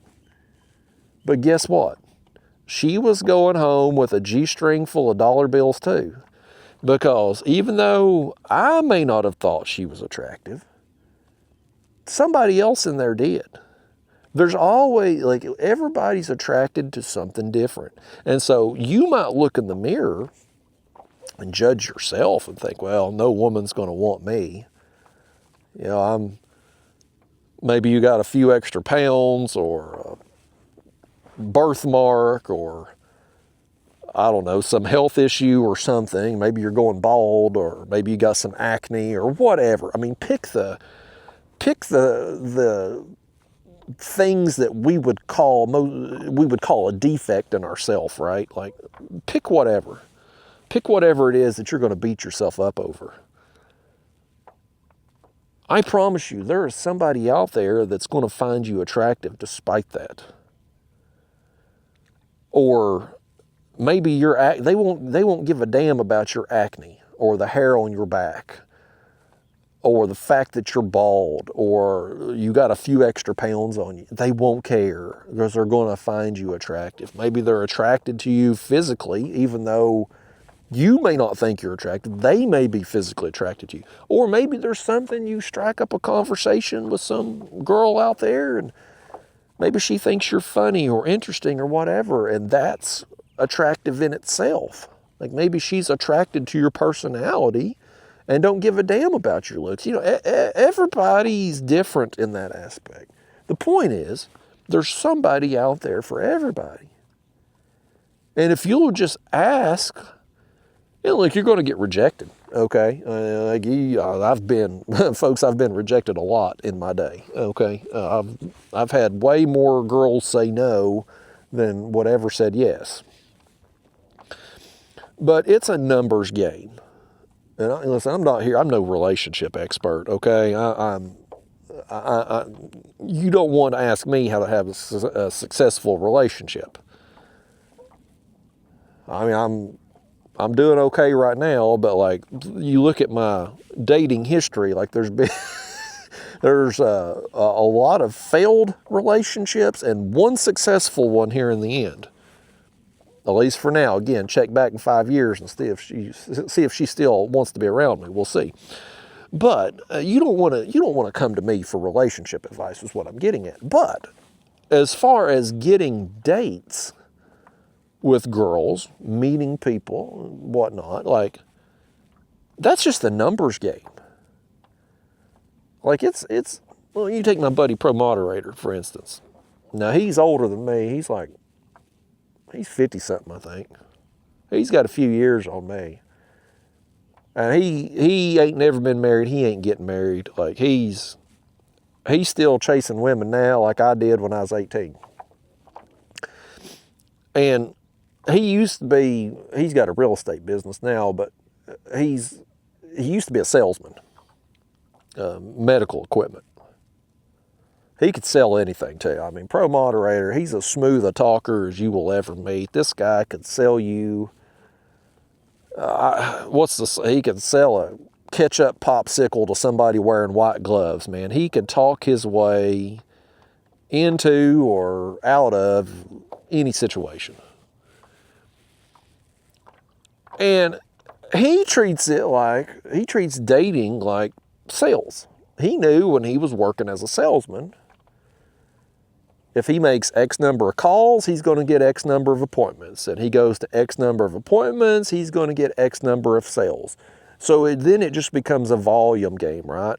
Make more calls, which will lead to more appointments, which will lead to more sales. And it's the same thing with dating. Like if you're struggling to find a relationship or to find a date, ask more people. Ask more women out. Yeah, you're going to get rejected. Hell, you might get rejected 99 out of 100 times.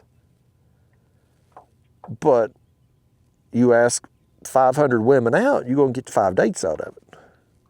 It's a numbers game. So that's how Pro Moderator is now. And he spends a lot of time online, by the way. Like he ain't just he meets women in person too, but when he ain't out and about in public, like he's on his phone scrolling, trying to swiping left and right and going through the Facebook and all that, looking for suitable women he can send a message to, pop up in their DMs. And he knows if he does that enough, he's going to get a few dates. And a few of those, big fish. Or big takedown, not big fish, big takedown. Small fish on a flimsy rod equals big takedown. Oh, that's one of them pesky channel cats.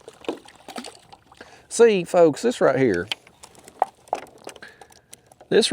is a typical channel cat in East Tennessee.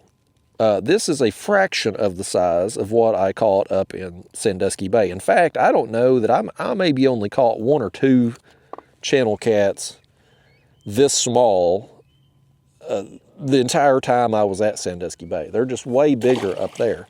But here, in this area, it's that size right there and smaller, and they just steal your baits, strip your hooks. They're hard to like down here, folks. That's why I hate them so damn bad. It's because of that right there. Now, on this tackle today, I don't mind that fish because it's fun, and we're struggling to get a bite out here, so I'm willing to take anything at this point. I mean, hell far, we're sitting here talking about trying to get you a woman so that you don't have to sit at home and watch this video right now, right? Like I'm trying to hurt my own damn business at this point by finding you a woman so that you can't sit at home and watch kayak catfish videos all day and night. Like, that's where we've gotten. That's how the fishing's so bad. That's what I'm doing here. I'm sabotaging my business by giving you dating advice. We're going to drop this bait down, though, and I think I'm going to reel that head up on the other one and go ahead and just switch it out. Put on something fresher and just keep making our way down through here. At least the wind is pushing us. We don't have to pedal as much. I just got to keep us kind of out here on this part of the flat versus I wasn't paying attention a little while ago, and we'd kind of blown up shallower toward the island over there. But it's just it's a numbers game, and you got to be willing to take some rejection. That's all. Just take some rejection. It's okay. I mean, if you ask a woman out, she laughs at you, scoffs at you, whatever, or maybe she's polite and says no, she's not interested. Well, that's fine. Go on to the next one. My gosh, there's billions, literally billions of people in the world. There's other options, and I don't care what it is you've got going on that you think in your mind would make you unattractive to the opposite sex, right? Like, people, now I've had some friends like this. They beat themselves up. There's something splashed out there in front of us. I wasn't looking that way, but you might have been. They beat themselves up. Man, I'm overweight. I got to get myself in shape before I get out there in the day. I'm like, no, you don't. You don't have to get yourself in shape. You do. You want to get yourself in shape, hopefully, just for your own health benefits. But that shouldn't deter you from getting out and trying to meet somebody. Because somebody's going to find you attractive. Whether it's physically or personality-wise or whatever, everybody likes something different. The ugliest, fattest girl at the strip club is going home with a wad of money at the end of the night, folks. Every time I go to the gentleman's club back in the day, that'd be some girl, and you look at her like, God, don't make eye contact. Please don't come over here. Don't shake that thing on me. Like you literally want to give her a 20 just to go away, put her clothes back on. But yet, you look around the club a little while later and she's grinding on some guy in the corner over there that's just throwing money at her left and right. Like, everybody's got their thing. And, there ain't no right or wrong. Like, whatever you like, as long as it ain't something perverse, like kids or something, then you in the wrong. Or animals, that's weird too. There's limits to it, but normal adults liking other normal adults, whatever. Another big splash. We got a lot of surface stuff going on out here. I just don't know what they are. Maybe paddlefish too. This time of year, you see a lot of paddlefish first thing in the morning splashing the water. That one I thought was a catfish tail, it could have been a paddlefish. Because paddlefish's tails look similar to a blue cat.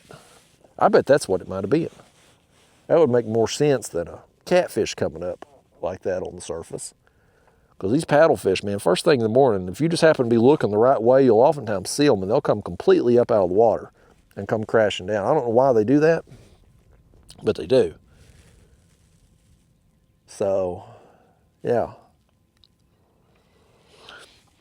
But yeah, the point is that all that, and again, I don't know how the hell we got on this conversation. We out here fishing, and we just In these videos, man, the conversation just goes where it goes, and we end up talking about life and solving the world's problems. And right now we're solving your dating problem.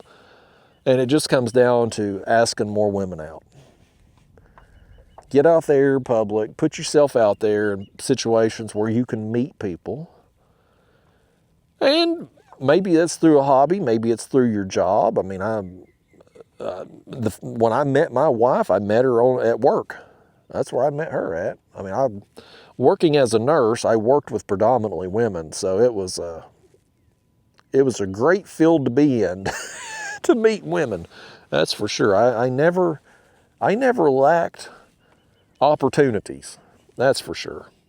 I mean, I didn't have a lot of opportunities just because of I'm a jerk and, you know, maybe not the most attractive person. So I had to weed through a lot, get a lot of no's, a lot of rejections. But just being around that many women, like, you're going to meet a bunch of single people. Now, maybe your situation ain't like that, but still, just get yourself out there, put yourself out there in public, social situations. And when you see somebody that you're interested in, just strike up a conversation. And sure, you're going to get rejected. Nobody likes being rejected. Might even be embarrassing depending on how it happens, or if it happens in front of people or whatever. But nobody cares. You know, nobody cares. Like we talked about earlier, man.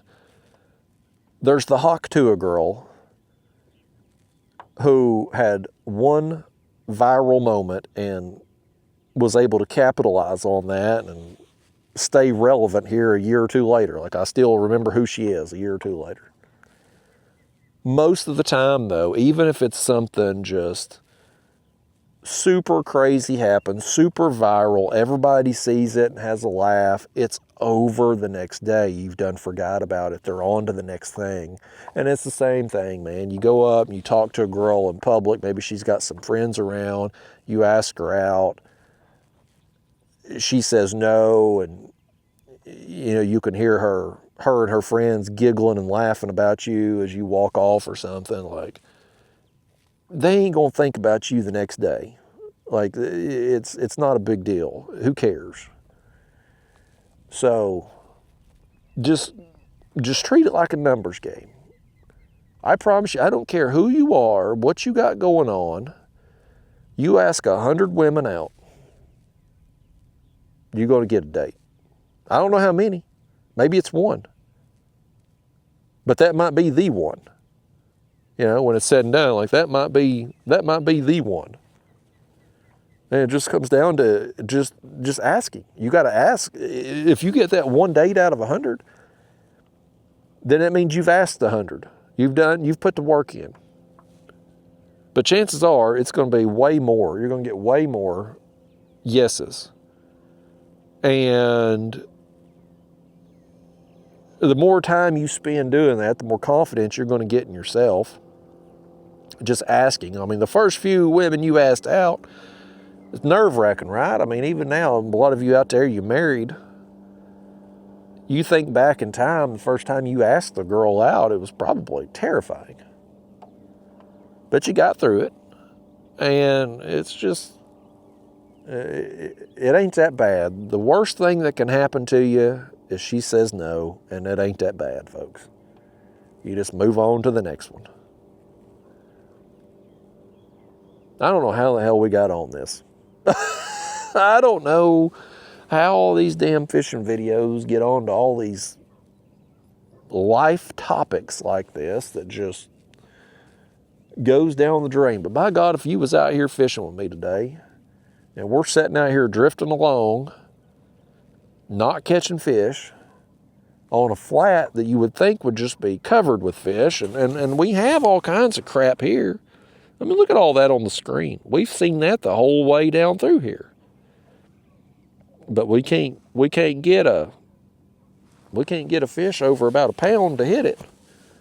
I don't know what's up. Hell, we might, I'll tell you what we might do. We'll drift down this flat a little more, but we may go off the edge of the channel over here, get off in deeper water. See if we can get something over there. I ain't done any good lately when I've hit the deeper channels, but maybe today's the day. Historically speaking, summertime, those deep channel edges are where it's at. But it just ain't been lately. I've been kind of struggling a bit in those areas. Maybe today's the day, though. We'll give it a little bit longer on this flat, and if it don't pan out, we'll go over and try it. Just like asking a girl out, you got to just take your swings. We come up here on this flat, we tried, we get rejected, okay, we'll go over here on this channel edge. We'll try over there. If we get rejected over there, well, by that point in time, it's probably time to go to the house. But, you get my point. Just like with having to cycle through a bunch of women to get one that'll say yes, you got to sometimes try a bunch of different spots fishing to find the right location. Let me just make sure my phone ain't ringing too. I've got it on vibe, but I thought I'd hear it if it goes off.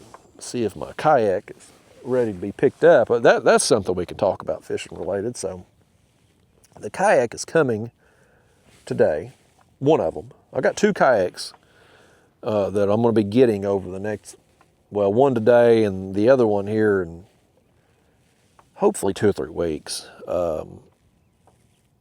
So the kayak I'm getting today is being sent to me in advance of iCast, and this video may be coming out, I don't know when this video, assuming we end up posting this crap today. The video today may be posted sometime around iCast, because I'm a little bit ahead on videos right now. But anyway, this company that I have to remain nameless at the moment because I'm not supposed to, I had to sign they made me sign an NDA that I wouldn't say anything about this, any specifics anyway, about this kayak. I wouldn't share any videos or pictures or whatever before the iCast convention, because that's when they're launching this kayak. Okay. So I have to kind of choose my words carefully. But anyway, this kayak I'm getting now in advance of the iCast convention so that I can go ahead and get some video content filmed for them to be posted during iCast. Like they want to launch this kayak down there, and then if people search for this kayak, they want people like me, influencers, it's dumb term they call us, but they want people to be able to find content with that kayak in action. So they're sending it to me in advance. It would have been nice if they'd sent it a little sooner to give me more time, but whatever, we work with what we got. And so I'm getting this one first. The next kayak I'm getting after iCast. Now it's being launched at iCast as well, but this company, they apparently have very few working prototypes, and I'm getting one of those. Like they're taking those to iCast, because iCast you got to have a few different kayaks down there. Like you need a couple for your booth. You need a couple for on the water demos for when the people who go to the convention, like they can go out and try out the kayaks and stuff. And then you've got to have, like, if you're going to do the best of show thing, you've got to have a kayak that's there at that part of the show for the duration. So for like that company, they got to have a few different setups there with them. And I'm apparently getting one of those setups after the convention is over. And which is a good thing too, because I couldn't have, with the time crunch we're under, I wouldn't be able to get 2 kayaks now and have the content needed for both of them done prior to iCast. But anyway, we got 2 kayaks coming, and the second one that's coming after the convention. They didn't make me sign an NDA, so I can tell you everything about it. And I've talked about it a little bit on the other videos, but it's going to be an inflatable. It will be a similar hull design to the Hobie Lynx that we're in today, as far as it being like a paddleboard style. It'll just be an inflatable paddleboard style with a seat, so like a kayak, and it will have a motor. Like where our pedals are here on the Lynx, there will be a small motor that drops into that slot as our left rod got hit. But that motor will then have all the GPS features. And it has a battery, the motor, everything in a small contained area that goes into that drive slot. Only weighs a few pounds. So I'm fascinated by it on a few different levels.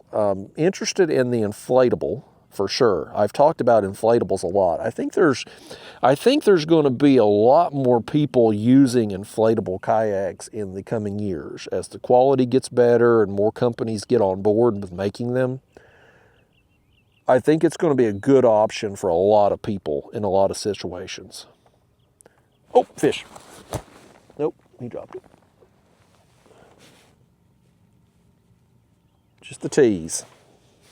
Like that ugly girl at the strip club. Even though she's ugly, you still wasn't taking her home either. But I think with the inflatables, for most people's fishing, if you're bass fishing, or in my case, like if I'm going out ultralight fishing, an inflatable's perfect for that. Because it's super lightweight, you'll be able to launch it anywhere. If you're bass fishing or ultralight fishing, you're catching smaller fish. You don't have to worry about like a 50-pound blue cat with spikes for pectoral fins flopping around and puncturing a hole in the thing. It's like, so I think inflatables has a lot of potential. Now, will this one coming out, the company's name is Ventral. They're a brand new company. Will their inflatable and this motor be worth a damn? I don't know. We'll see. Like, they're sending it to me. I'm going to be able to keep it. If we like using it, then we'll be able to put it through its paces and see durability, any issues, how the motor does, etc. That left rod got bumped again. There's all kinds of crap there on the screen, man. I think maybe they're just not interested in our bait. I almost think we should have brought some chicken. Y'all know how I am about chicken as bait, but this time of year for these flats, like it's a good option for this style of fishing. Maybe more so than what we're using. We couldn't have done any worse with it, I'll tell you that. What we've done so far. But I don't know about this new company, man. They may be the best thing ever. It may be total crap. Okay, this one's hooked up. We got a solid hookup finally. 24 feet. Wonder if it's the same one that hit the other one, or, oh, another tiny thing. Fish, we couldn't even keep you for supper, even if we wanted to, and we don't out here. We for damn sure don't, downstream from the coal ash spill all them years ago. You talk about contaminated fish, buddy. He said he don't care about being contaminated. He cares about being this hook getting out. There we go. Little tiny thing. Another one on the body section too. I feel like the body sections are getting more actual hookups than the heads, but I could be wrong. We ain't caught enough fish really to make a determination one way or the other, I guess. Might as well, when we put this new bait on, we might as well switch out the head too.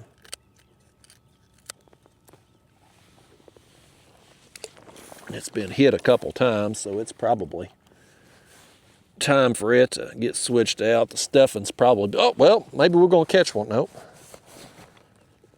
Something had hit it right there. Maybe we'll catch one on it before we got to switch it out. Either way, we're going to here in a second.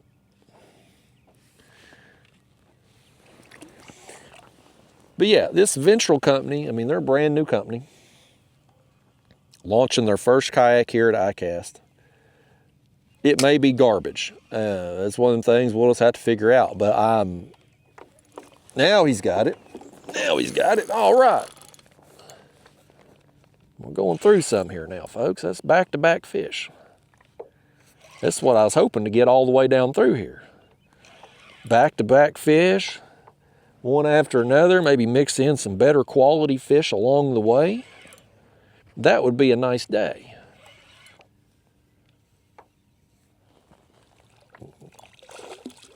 But so far, we've just struggled to find any kind of... Come up here, fish. Come on in here. We've been struggling to find any kind of action down through here to this point. Just one here, one there, but it gives me a little hope that we got two back-to-back. Lord, man, these hooks. Oh, that one's down. That one's down. We got another one on. See you, fish. See you. Get out of here. We got to reel in your friend. Now, here we go, y'all. Bite just picked up. That's 3. We've come into a school here, apparently. I'll tell you what we're going to do, too. We're going to get this one up here. Yeah, there he is. Let's set him back. Let's drop another bait down before we land him. That way, if he's got other friends here, we've only got 2 rods. That's all we need, really, too. Here, let's get this head. It looks a little better. We'll go ahead and drop this down. That way, if there's others down there, maybe we can catch them while we get this one undone. Yeah, buddy, this is... It's fun. When you got rods going down like this, it gets fun, folks. Come over here, fish. I don't care if you are small. When we catch a few of you, back to back like this, I can get into it now. These people won't have to hear me give them dating advice. You know that's what they wanted too, coming out here on a damn fishing trip. They wanted to get some dating advice. The things you all listen to. See, you need to be out chasing women instead of on here in this video listening to me, unless you're on a date and she said, hey, why don't you put on a Kayak Catfish video and let's Netflix and chill or something here. I wonder if that's ever happened to one of my videos. That's a hell of a thought. Netflix and chill to a Kayak Catfish video. Crazier things have happened in this world, folks. You know it to be true.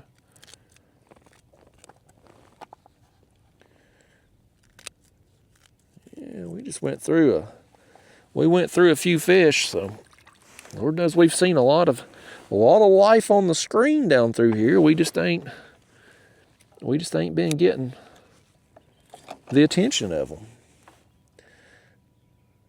We got the attention of those 3. Okay, now, Lord, what have you done here? Have we tied a knot around our line somehow? How in the hell did that happen? Don't even know. Still don't know. Still don't know what's going on here. You all sabotage me every time we go fishing. What have yous done?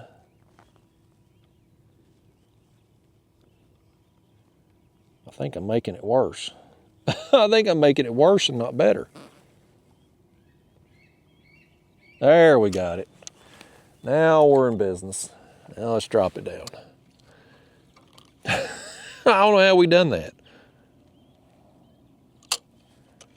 Tied a damn knot around our reel handle there. But yeah, so that kayak is coming after ICAST at some point. End of July, probably, I should have it. The one that's coming today is a established company, which again, I don't know if I'm supposed to tell you the name or not. I don't know, like anything specific, I just can't say. But I can kind of tell you some things that this kayak ain't. I was told initially when the company reached out that it was going to be lightweight and different than anything they'd ever done before. I have trouble believing it's going to be either one of those things at this point.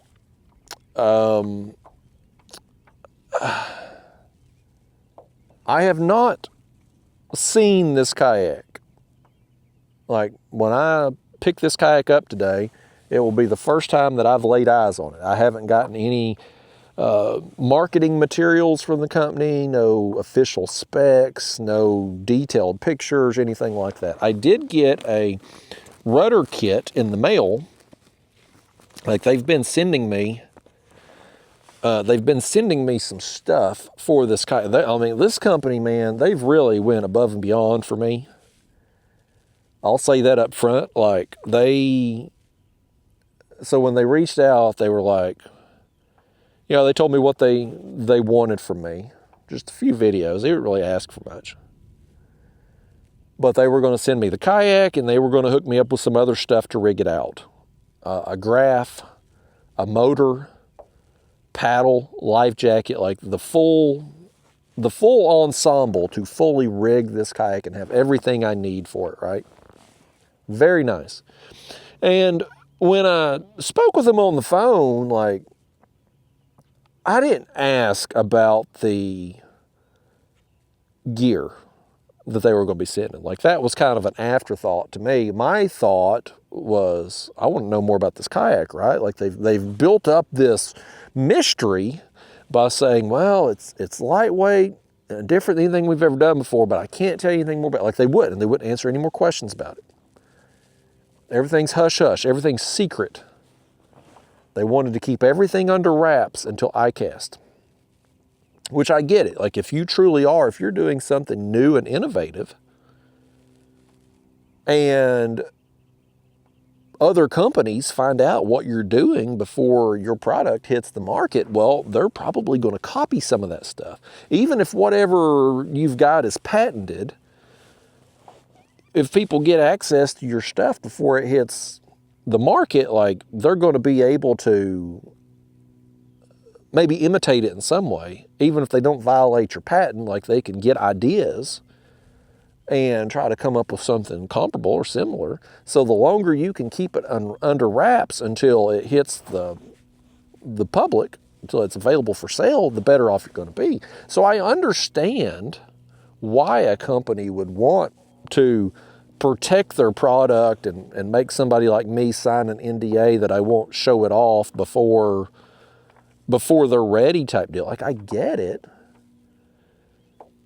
But at the same time, too, like, I don't know that this is going to be that type of thing. We'll see when I get it. But anyway, you know, I'm on the phone and I ain't asking questions about all the gear I'm going to be getting. That's an afterthought. I'm trying to pry information out about what this actual kayak's going to be. So anyway, the stuff starts showing up.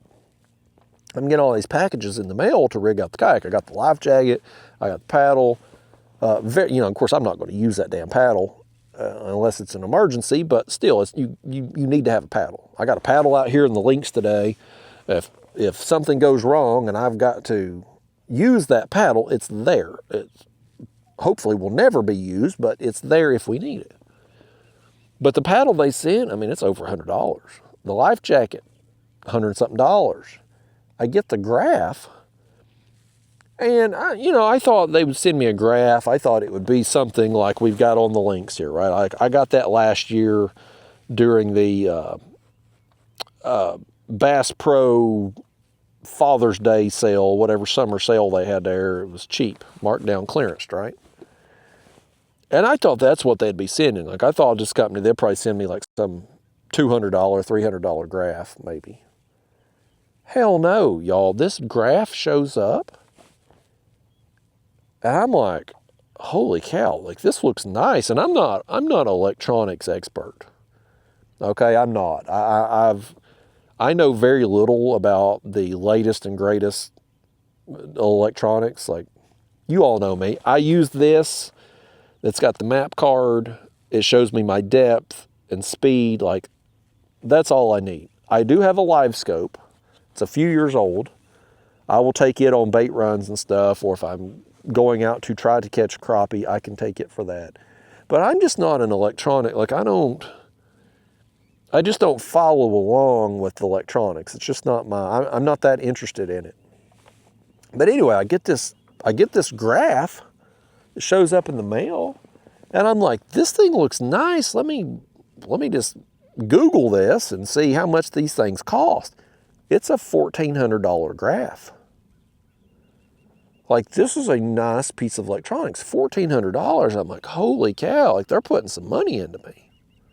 And the motor they're sending, which I think the motor, I got a shipping notice on it. I think it's supposed to come tomorrow. But it's like $1,500 motor. Now, I don't know how much the kayak's going to cost, because again, I ain't got no information on this thing. No marketing materials, no specs, no MSRP, nothing. Like, I don't really have anything. All I have is the name of the kayak. And I did get, so one of the things that showed up was a rudder kit. Now, I don't know if this kayak is going to come standard with a rudder. And maybe since I'm getting this kayak early, they had to send the rudder kit separate type deal, and when they hit the stores, they'll actually have a rudder on them. Or will it be a situation where the kayak won't come with a rudder, and it will be like an extra thing that people can add on if they want? I don't know. But the rudder installation instructions has some picture diagrams. And so I was kind of able to see the back end of the kayak a little bit from that. And I'm looking at it, and I'm like, well, that don't look lightweight. Like, you know, again, he said it was lightweight, different than anything we've ever done before. I'm like, that don't look like it's lightweight. Like, that looks like something that's probably at least 85, 90 pounds minimum, which ain't something I would classify as lightweight. I mean, I'm in the Hobie Lynx here today. It's 47 pounds. You take the kayak, the pedals, the seat, everything, it's like 65 pounds. So this is in the lightweight category. That Native Slayer that I'd gotten and tried out last year, I ended up selling it. I sold it a couple months ago, but I bought it last year because I was interested in that design and something compact and lightweight. It is this, right rod.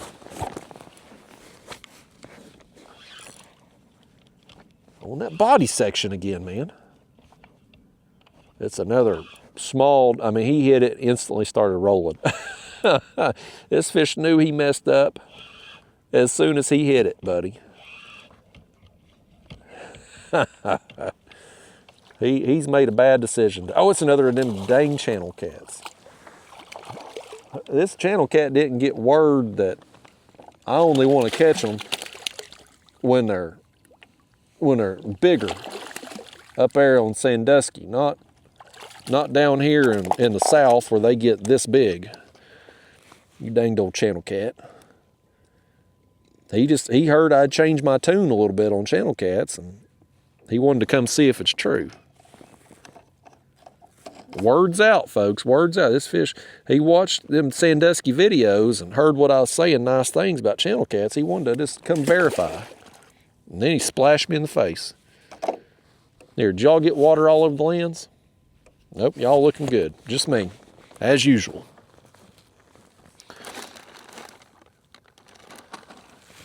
But, so that Native Slayer kayak that I bought, it was like 75 pounds fully rigged with the pedals and everything. So, like, you know, those are two examples, the Hobie Lynx and the Native Slayer LTE.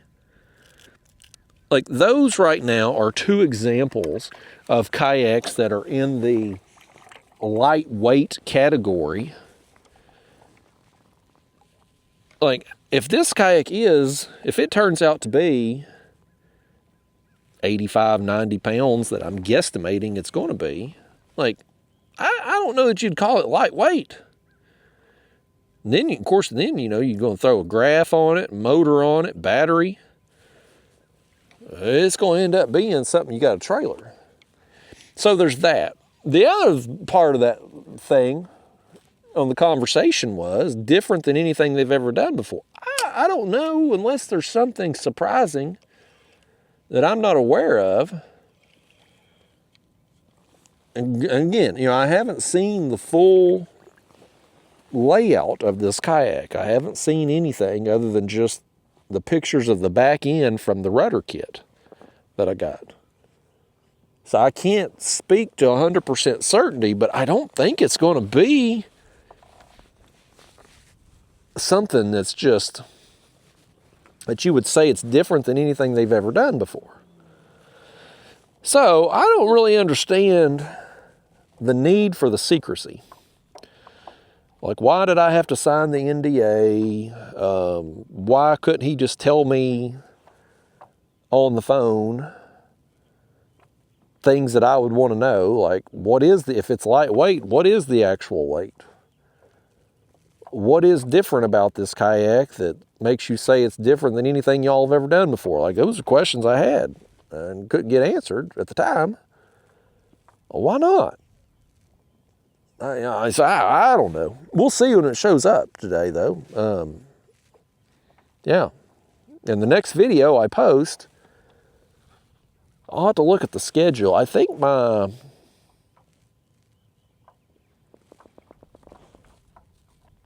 day after, my last day there on Sandusky, I think I scheduled for July 3rd, I think, 2nd or 3rd. So that would put this video coming out a few days later, and the next video a few days after that. So yeah, so the next, one of the next maybe 2 videos that you see from my channel should be in that new kayak, assuming everything goes well today. God forbid the shipping company run the forklift through the side of the kayak. We'll never get a replacement done and ready to go before the show. You know, things happen, folks. Things happen. Nothing's guaranteed. But hopefully, either the next video you see on my channel or the one after will be the new kayak. I've got to rig this thing out, and I may fish tomorrow. But the motor, unless something's changed, I'm pretty sure the motor's supposed to show up tomorrow. So I won't, if I fish tomorrow morning, I won't have all the components I need to rig this thing up. So I may not fish in it tomorrow. But hopefully the next trip after that, I will be in it. And we'll put it through its paces, and we'll, you know, I'm going to be a good boy. Just like with YouTube. YouTube wants me to do shorts. I don't want to do them. I don't want to make shorts videos. I don't like watching them. I don't like making them. I don't like anything about them. But YouTube wants it. They're pushing it, so I do it because I'm a good boy. I try to please my master so that I get my treat, just like a damn dog. Just like Pavlov's dog. He knows if he behaves and does what Pavlov wanted, he's going to get him a treat. And that's me on YouTube. I'm going to be a good boy, do what I'm told, be obedient, so that YouTube will push my videos and I can get what I want out of it, which is keeping my lights on at the house. That's what I want. So I'm going to make the shorts videos. I'm going to put some damn shopping link somewhere in this where you're going to have a little thing in the corner of your screen that's going to sit there and be obnoxious for like a minute. And yeah, so I'm going to do all those things. And same thing with this kayak. Like I'm going to do what I'm supposed to do with it. They want a certain number of videos, I'm going to do it. Now, with that said, I'm going to, whatever it is they want me to end up emphasizing about this kayak, I'll do it.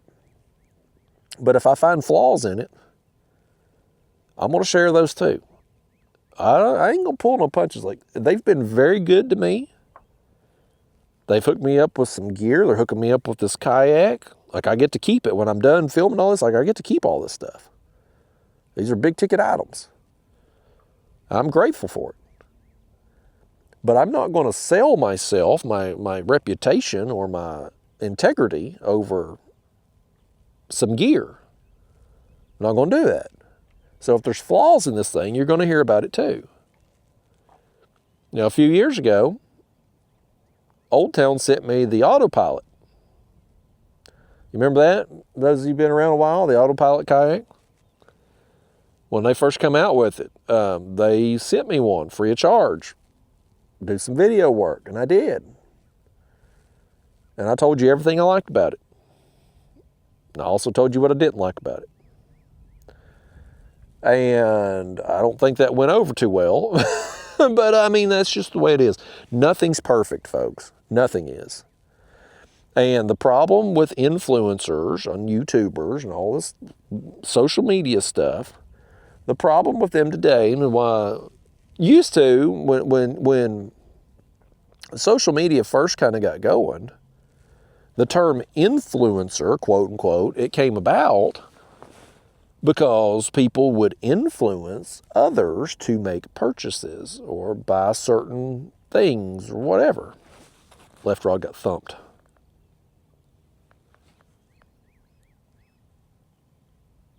Was he got it or not? It thumped it. I thought he inhaled it, but yeah, he just seemed to be kind of messing with it. Maybe he does have it. Yeah, he does. All right. He hit it hard. I mean, I felt the thump. Man, I think it's just going to be another small, little small one. Maybe a little bit bigger size small one. Oh, he's got two of them. Look at that.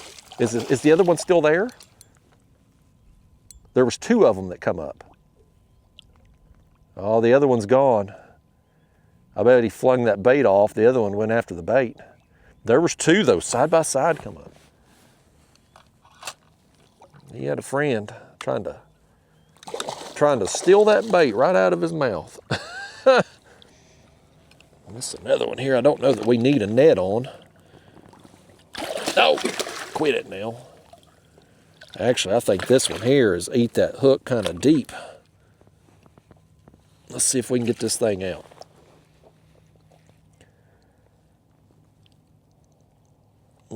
He's ate it kind of deep here, folks. Let's see if I can take the forceps maybe and get it.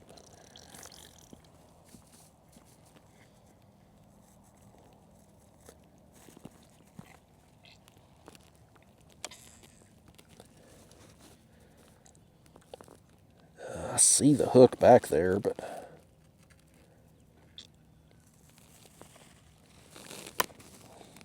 oh, there goes that rod. Hold on a second, fish. Hold on now. Hold on. Don't flop around there. We got another one. We're doubled. That one there, he's ate that thing deep. I don't know if we're gonna be able to get it out or not without hurting him. This one didn't care though, did he? He said he sees an opportunity. He saw my hands tied up. He said he's gonna get this bait and just roll with it, buddy. Does he have a friend too? No, this might have been the friend. This might have been this fish's friend. He went back down there and saw that other bait. Oh, yeah, this one's bleeding, folks. He's bleeding. Let's go ahead and just cut that line before we do any more damage to him. Yeah, that and there, unfortunately, that happens sometimes. Don't happen often, but it does happen. We'll get this one undone, put another bait down there, and we'll bust out another leader and tie on that other rod. At least we're getting a little bit better quality dinks now. Then that last one and this one too are slightly better anyway. Slightly, ever so slightly. Okay. How did this fish get hooked? He's another one of them. The hook went in one way and then hooked him. Ended up getting hooked again somehow. Hang on. Bear with me, fish. We get it. There you go. Yeah. Oh, dinkity-doo. At least we're getting, I tell you, man, I don't know if it's just because we're getting further on downstream. Maybe we're running into some, or maybe it's time of day. I don't know, but we seem to be getting a few more fish now than when we started. You know what I mean, Vern? Like, it seems like we're getting more action now than what we were the first hour on the water anyway. The first hour was kind of slow. But we just kept doing what we do, grinding along and getting a few bites. No quality yet. No quality at all. But we're getting action. And it's a numbers game. You sift through enough of these, maybe we eventually run into something a little bigger. Kind of like you in the dating game. Like, you know, you date enough girl, you go on enough dates, eventually you find a girl that's you attracted to and can get along with. Versus one or the other. All right, let me get my camera bag here and see if I can get us another leader out. Got some. I need to tie up some more leaders. I was waiting to tie up for the next round of Catfish Sumo hooks. So like these right here, these are Gamakatsu shiner hooks. Number 1 size, that right there.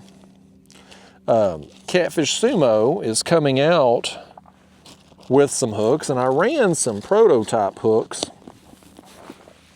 recently, and I ran out of those, and I'm waiting on the next round, their next round of prototypes to show up, and I'll run those. So I was trying to wait on tying any more leaders until I get those hooks, but I don't know when those are coming, so I'm probably going to have to tie up a few more in the meantime, which is fine. It don't take much time to do. But it is nice having these leaders already ready to go, so that if you do break off, or in that situation have to cut off, then you can just tie 1 knot and be right back ready to fish again.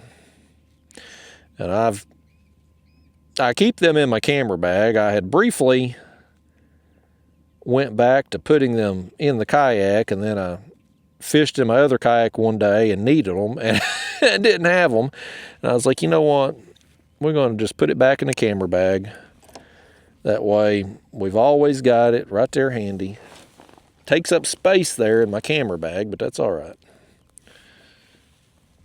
At least no matter what kayak I'm in, I'm prepared.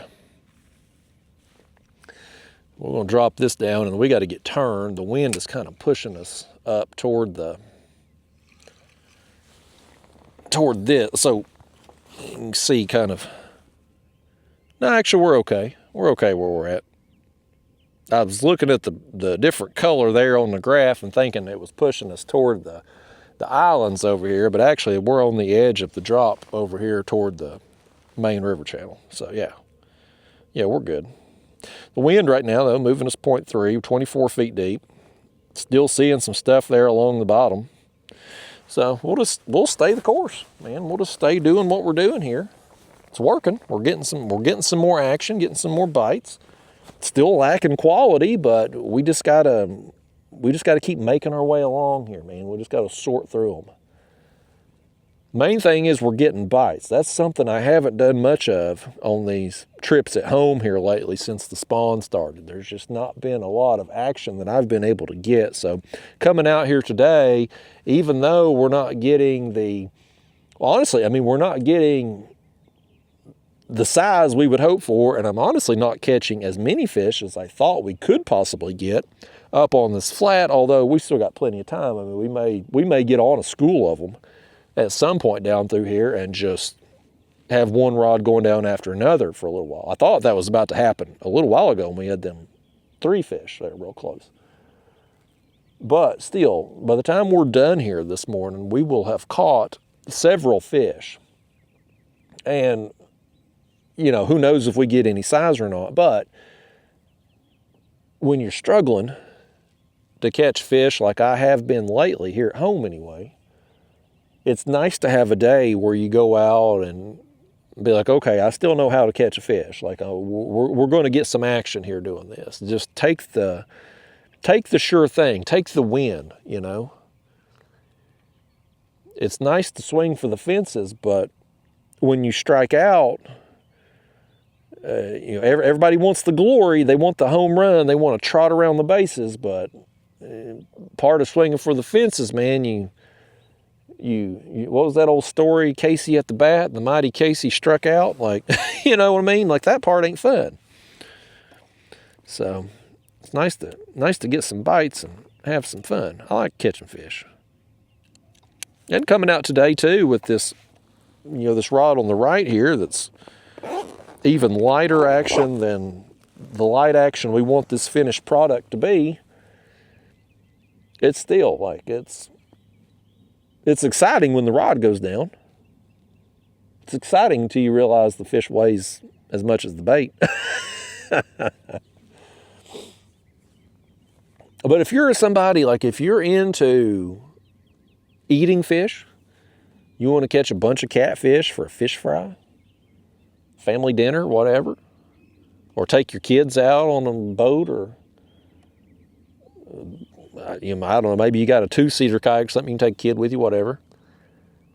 But like, you want them to catch some catfish and get into it and have a good time. Like, working these flats is a good way to introduce somebody to catfishing, because you can get them some fish, make sure you're going to catch something, and that's important if you're taking somebody out for the first time. You don't want to get them skunked. You want them to catch fish, and you want them to kind of catch fish pretty regularly, right? You don't want the long waits that you sometimes have in certain places you catfish at. And you can kind of break them in too with some of these smaller fish, and then when they do hook into a big one, they've had some practice. So I think it's a good thing to do. And if you're somebody, you're looking to do a fish fry, or as we got one on the left rod here. Yep. Nope, he dropped it. You can get a bunch of smaller fish, and you know, because I mean, if you're going to eat fish, well, first off, again, he's on it again now. Now we got him. He came back for it. He's wishing he hadn't too. Nope, now our right rod's getting hit. Is he? Nope, he ain't got it. He hit it.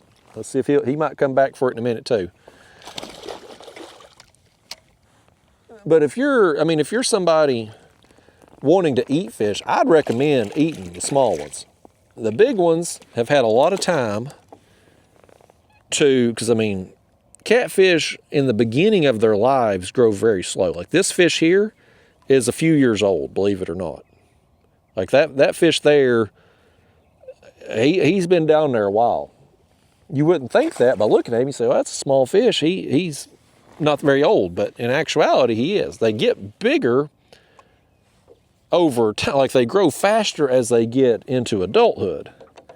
But those first few years, they stay pretty small. So when you're fishing with, or if you're keeping large fish for the dinner table, they've had a lot of time to be in that water and eat stuff that's going to fill their bodies full of toxins, especially out here where I'm at today. Again, just Google the Kingston coal ash spill and read all about that, buddy. That's what we're downstream of right now. So I wouldn't eat nothing out of here. And there's advisories up at every one of these boat ramps and camping areas just warning people about it. But if you were going to eat something, I'd say eat the small ones. Plus the bigger ones too. It takes so long to get them big. If you like catching trophy catfish, you don't want to pull out the big ones. It takes so long to replace them. Oh, did that left rod get hit again? By gosh, it did. Let's make sure he's got it. He nipped at it.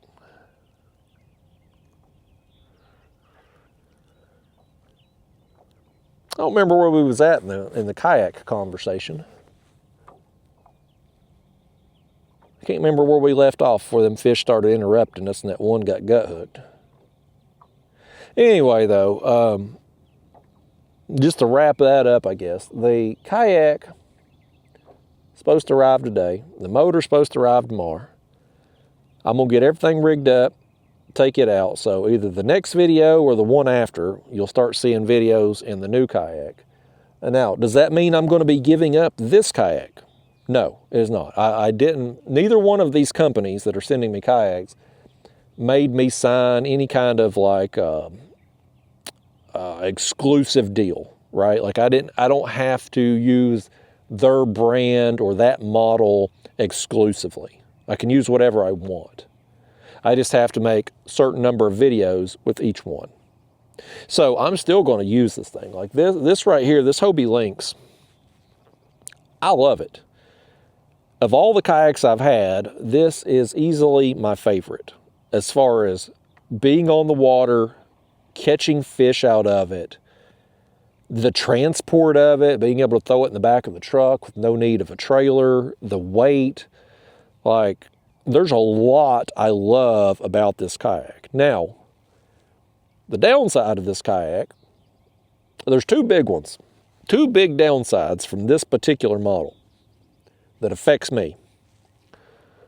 First off, this kayak in the wind is awful. What makes it fun being hooked up to a big fish in it is the fact that it's a paddleboard style hull that you can get spun around and towed around super easily in. That makes catching big fish in it a lot of fun. But that also makes it very susceptible to the wind, getting blown around. This thing is like a leaf on the water. So on days where it's real windy, it's hard to control your speed. You get blown around every which way. And because it sets so low to the water, if you're in real choppy conditions, you're going to take a lot of water over the bow. It's a very wet ride. Now, the water drains right out because there's no internal, like my Hobie Pro Angler I went to Sandusky with. It's got that big front hatch. Oh, fish. Fish on the left, on the head. Oh, and he's gone. You lost him. We just put that head on a minute ago. Let's send it back down. But like my Hobie Pro Angler I went up there to Sandusky with, it's got that big front hatch. So water can get inside the hull. There's no internal access to this kayak. It's just foam in there, so there's nowhere for water to get in. You're not going to sink this thing. But still, because it sets so low, you take water over the bow and it's very wet. So windy conditions, awful in this thing. The other big problem, and it's turned in, I've had this kayak now, October will make 2 years that I've had this kayak. The durability of this thing is piss poor.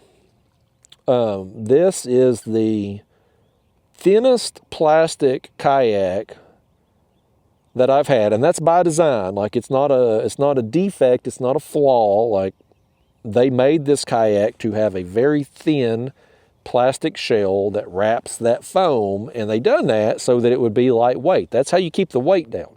That's why this hull is 47 pounds. Whereas another kayak of comparable length might be easily double the weight. It's because of the lack of plastic, right? But as great as it is having that weight savings, that comes at the cost of durability. And so I've done some damage to this kayak, and I have treated this thing as kindly as I can. I mean, I have really babied it. I mean, there's been a couple incidents, like the other week here. You didn't see the video from the trip because I got skunked on that particular day. But I finished up. I get back to the truck, and the area I had launched in that day, it was a pretty steep incline. It was not only steep as far as the side of the hill, but it was also kind of at a slant this way, the way I was putting it on the truck. And so I lift the front up to the tailgate, and I go around to the back to lift the back up and slide it in. And when I lifted the back up, the front slid off, and it come crashing down to the ground. Well, toward the back of the kayak there, I guess it landed on a rock and busted a hole in it, about a quarter-size hole. And I had another kind of higher up, kind of same, right on the side, kind of same area. Further up, I got a big indention. It didn't puncture up there, but a big dent. But the one in the back, it went all the way through. Like, it punctured. I could see the foam on the inside, so I had to patch it. And probably, I don't know, I guess it's been a month or two now. I was out on my carport, and the kayak was in the back of the truck, and I was looking at the right angle. And I was like, what is that? And I got up under the kayak and looked, and I'm like, oh shit, far, I've got 3 holes in this thing. Didn't even know about it. Because again, like this kayak, because it's foam in the middle, you're not going to sink it. Like if you get a hole in this thing, you're good. Like you're not going to sink, you're not going to take on water, and like you might get a little water up in there, but it's not going to sink. So if you're not actively looking at the bottom of your kayak, you can do some real damage to it and not even know. And that's what I had done, the back of the plastic there. Oh, this rod's just sitting there. Okay. Oh, I think we got a little bit better one on. This is slightly better for sure than what we've had. Okay, folks. This one's going to feel a lot better for sure because of the flimsiness of the rod, but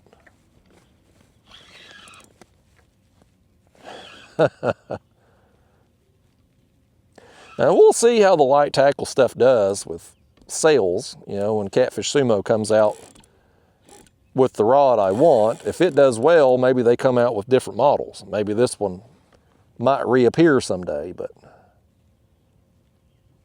for now, a little too flimsy. This fish here, though, he's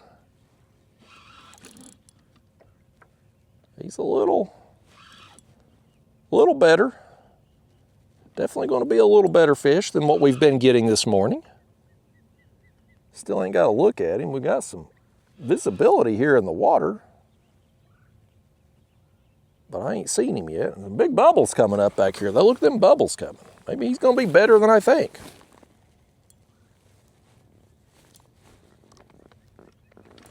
He might end up being a better fish than what I thought he was going to be.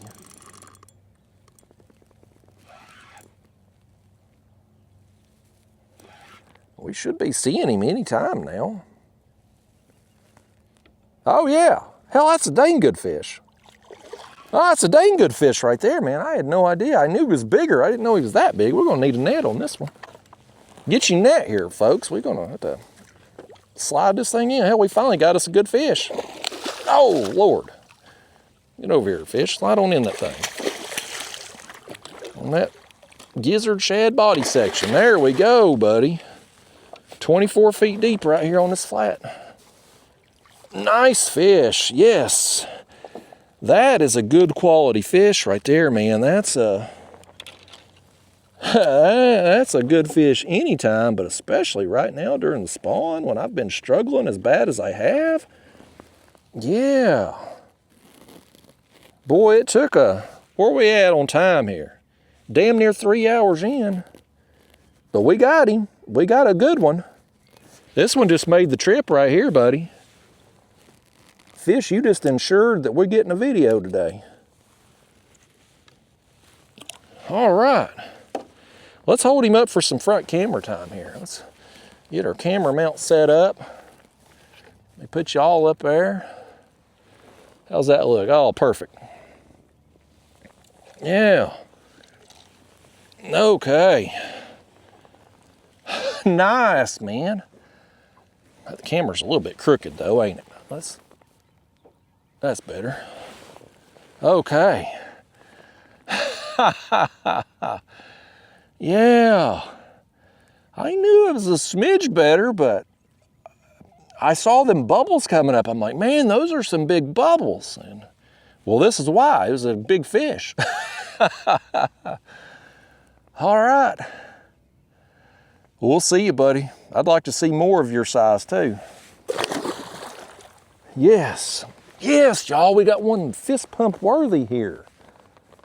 Yes. Yes. By gosh, I tell you, man, that's rewarding right there. That is a rewarding fish when, you know, like I said, man, when you've been struggling like I have here, at home anyway, of course we go to Sandusky and life is good, catching a million fish up there, but you get back home and you got the spawn going on and just tough right now, tough fishing, especially when it comes to big fish. And I'm like, man, I'm gonna come out here today, I'm gonna work this flat and just try to get a win, try to catch some fish. And again, if you sort through enough fish, you're eventually gonna hook into something big, and we got him. Yes, y'all. We was already having a good day. I was happy. We were catching some fish, but it just got better. Business just picked up here, folks. Let's grab us another shad and try to do it again. Did you see the way that rod was bent though on that thing? You imagine now if we got a 50-pounder on that rod? Yeah, it would be bent to the handle. But I'm wondering though, like, I'm fearful that I've talked Catfish Sumo into doing the light tackle. Dang it, I've got to drop that head bait down in my pedal drive. There we go. I'm fearful I've talked them into something that's so counterculture to the catfish world right now that it's just going to be a flop. That when we get the finished product done of the light tackle rods, and we're in the home stretch with it, but when we get the finished product done, I'm fearful they're not going to sell very well, and it's going to be, I'm going to feel bad that I've talked them into something that ain't going to be it'll be worthwhile for me, because I'm going to have the rod I want. But from a business perspective, I fear like this might not end well for Catfish Sumo and these light tackle rods. But if it does take off, and you know, they're getting some sales and whatnot, and there's some interest in this, well, then maybe they can do some different models. Like maybe, I'm gonna go ahead and switch this bait up too.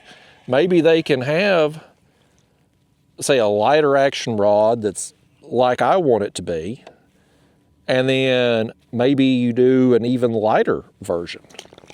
You know, it's a possibility. That one there on the right is it's too light for my needs. But for somebody else, it may be perfect. It's always good to have options. That fish there would have been a battle on this rod on the left too, but yeah, it was fun, man. It's nice. It feels good to get that fish right now. I'm very happy with that. That pleases me, folks. Oh, let's back us up. We're sliding off here. Sliding off this drop. We got that fish up on this flat here toward the edge of it, and that's where I want to keep us. We're going to stay on this flat now. That fish done sold me on the idea of staying up here.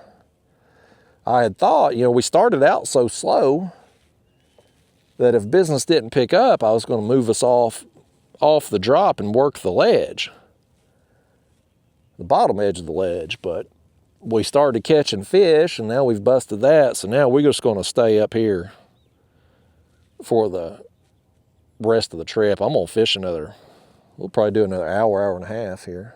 It's getting hot. That sun's beating down. I feel it burning my neck. But, and of course, we could get the call anytime that the kayak's ready, or there at the shipping hub or whatever. But if we don't get the call, we're probably going to fish another hour, hour and a half before it just gets so damn hot we don't want to fool with it. Well, who knows? We might catch something else out here of comparable size or even bigger maybe. It wouldn't hurt my feelings at all. Let's put that camera mount back down too. Get that out of the way. But what was that? I was talking about this kayak and the problems. Yeah, so durability. I had 3 holes in this thing that I wasn't even aware of, and it was a pretty easy fix. I put some, Hobie recommends an epoxy called Solarez or Solar Ease. I'm honestly not sure the correct pronunciation of it. It's kind of expensive, but it's good. Like, it will cover the hole and harden very quickly. It's a liquid, a gel. You lather it over the area and put it in the sun, and within a couple minutes it's hard. Like, it cures very quickly. So I fixed the original holes I found with that, and then I got another material called Gator Patch, which is a fiberglass patch, stick-on fiberglass patch that also cures in the sun, and covered the Solarez covered holes with that, and it firmed everything back up back there, man. The back, it don't look good. Cosmetically, it looks terrible. But it's functional, and it's as good as new back there. And I took the Solarez stuff again and put it on the new hole I made here recently. So it's an easy fix on this kayak if you do get a hole. But it's just the fact that you do get holes, and you do wear the plastic thin so easily because of the way, you know, again, it's a compromise. It's like, do you want lightweight or do you want durable? Right now, you can't have both.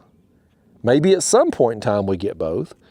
Maybe there's some new material that kayaks could be made with where you could have durability and get some lightweight features, but right now it's a trade-off. You get one or the other. And I really like the lightweight aspect of it, man. I like not having a trailer. I mean, I have a trailer, but I mean, you know what I mean? Like, I like not having to use a trailer to haul this with. It's just, it's easier to travel with. It's easier to park. Like, if you're on a road trip and you're staying in a hotel, like, it's easier. It's faster to load and unload when you're launching and whatnot. And I really like not having to fool with the trailer.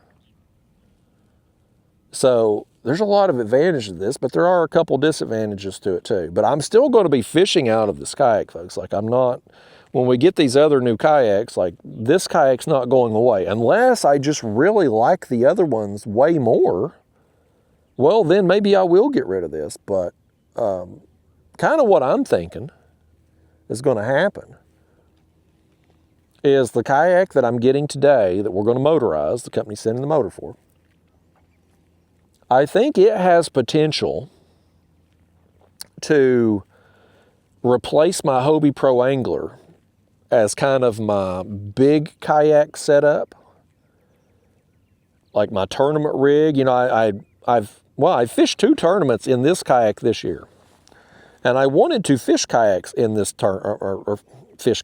fish tournaments in this kayak, if I get my words out. Just to see, this Hobie Lynx, it's not a tournament rig, especially kayak catfishing tournament rig. If we got a fish here, or is we snagged? I think we just snagged. Yeah, I need to raise that bait up. This thing here, I mean, this is not an ideal tournament platform, okay, for bass or catfish. For catfish, reasons are obvious. For bass, even though, like, because there's no side rails, this thing, it's just a flat board, you're very likely a bass is going to flop off of your measuring board before you get your pictures. So it's not an ideal tournament rig, but I wanted to fish some tournaments in it because I just wanted to see, could I be competitive in this thing? And so I may still fish some tournaments out of it. But like when we go up there to Sandusky and the wind forecast was supposed to be high in the afternoon, I knew even though my Hobie Pro Angler was going to take on some water, it would still be more functional in that situation than what this was going to be. So I took it. And so I need 2 kayaks at all times for multiple reasons. One, I need 2 different types of kayaks for that very reason. I want this one for days like today where the weather's good. I want this one for my ultralight trips where I'm sliding in places, backwater creeks and stuff. I want this for the ocean because it's great in the ocean because you're not going to take water inside the hull.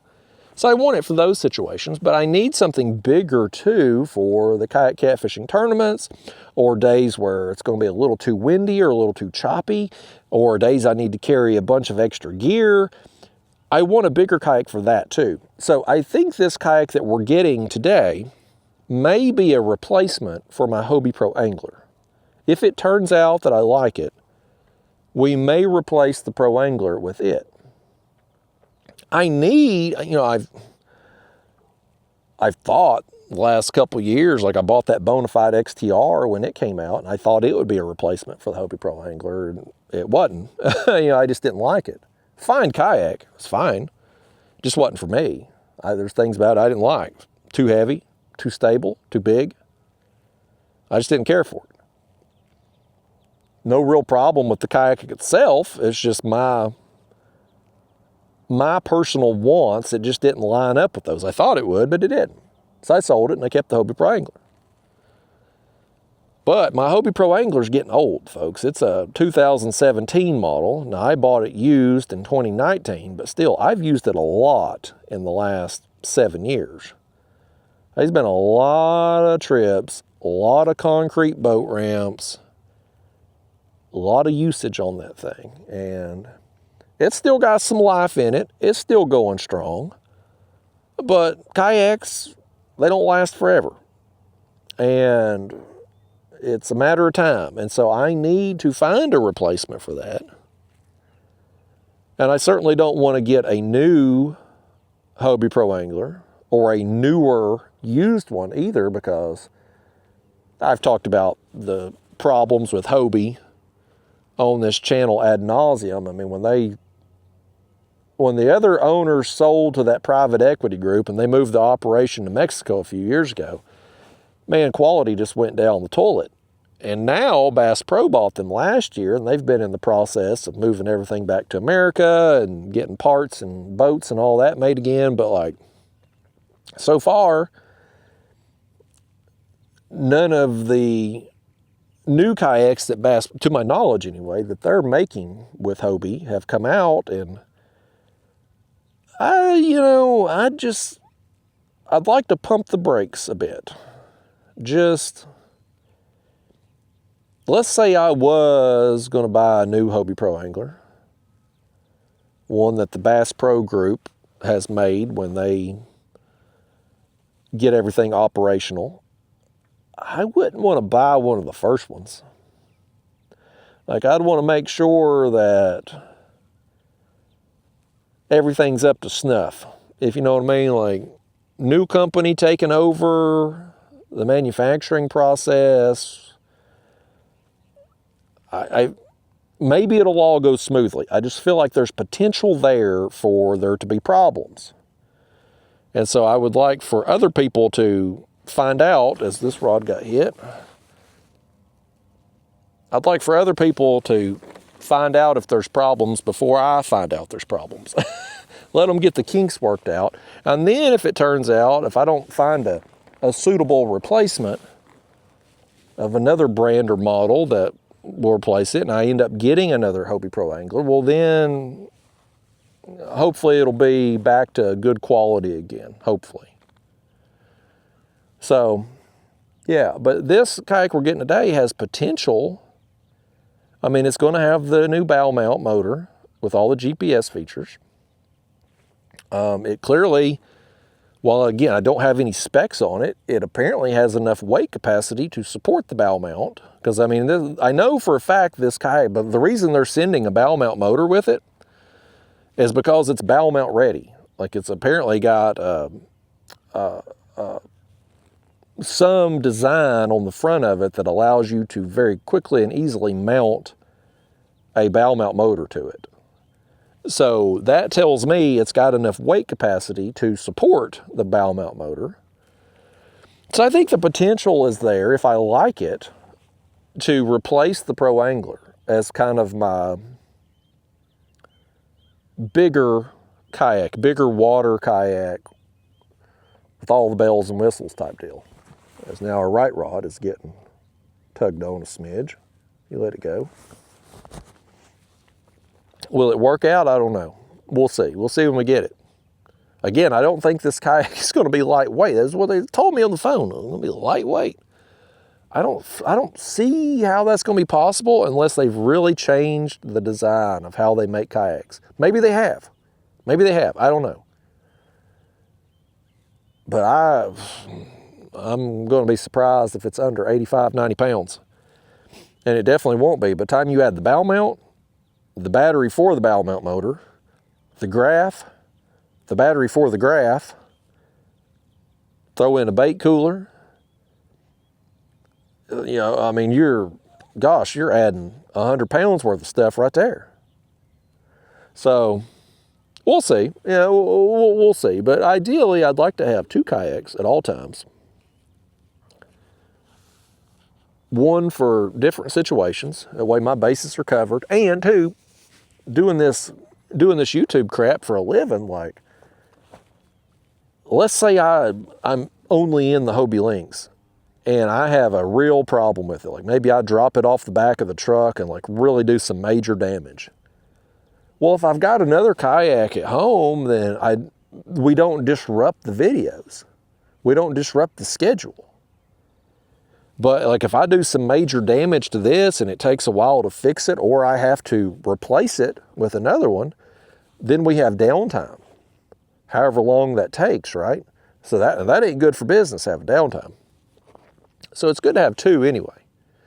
Now, the inflatable that we'll be getting into July or whatever, hopefully they follow through and send it when they say they're going to.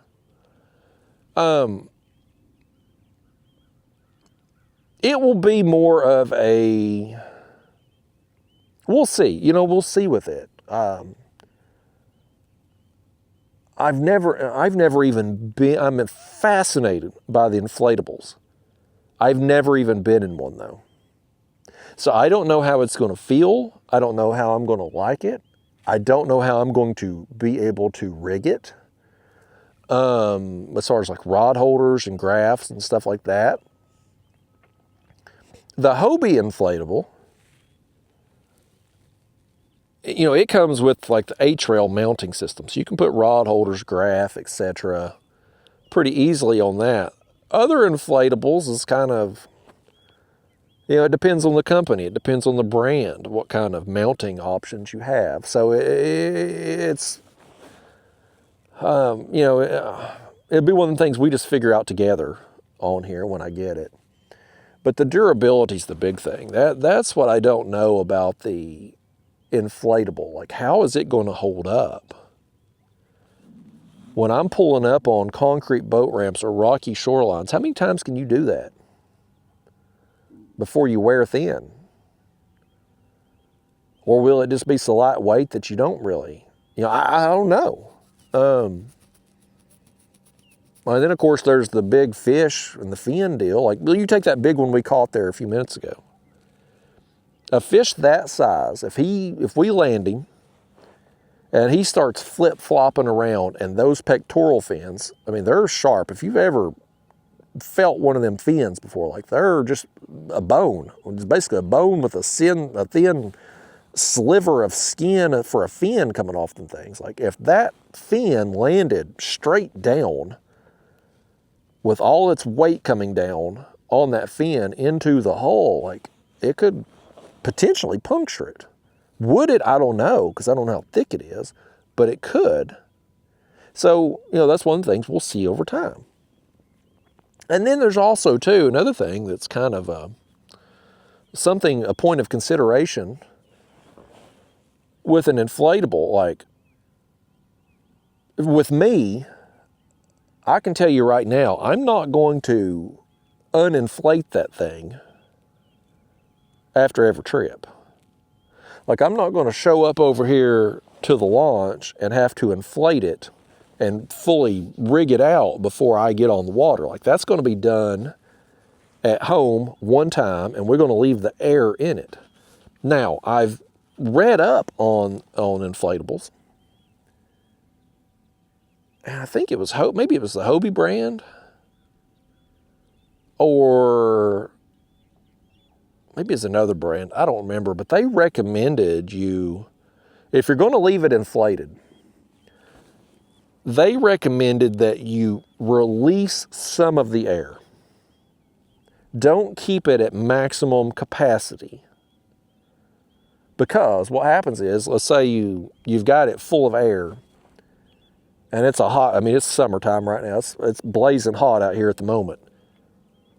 That sun bakes the inflatable kayak, and what happens, the air, when it gets hot, it expands, right? You can put more pressure on those seams in the inflatable in that situation. So they recommended that you, when you're done, if you're going to keep it inflated, let some of the air out.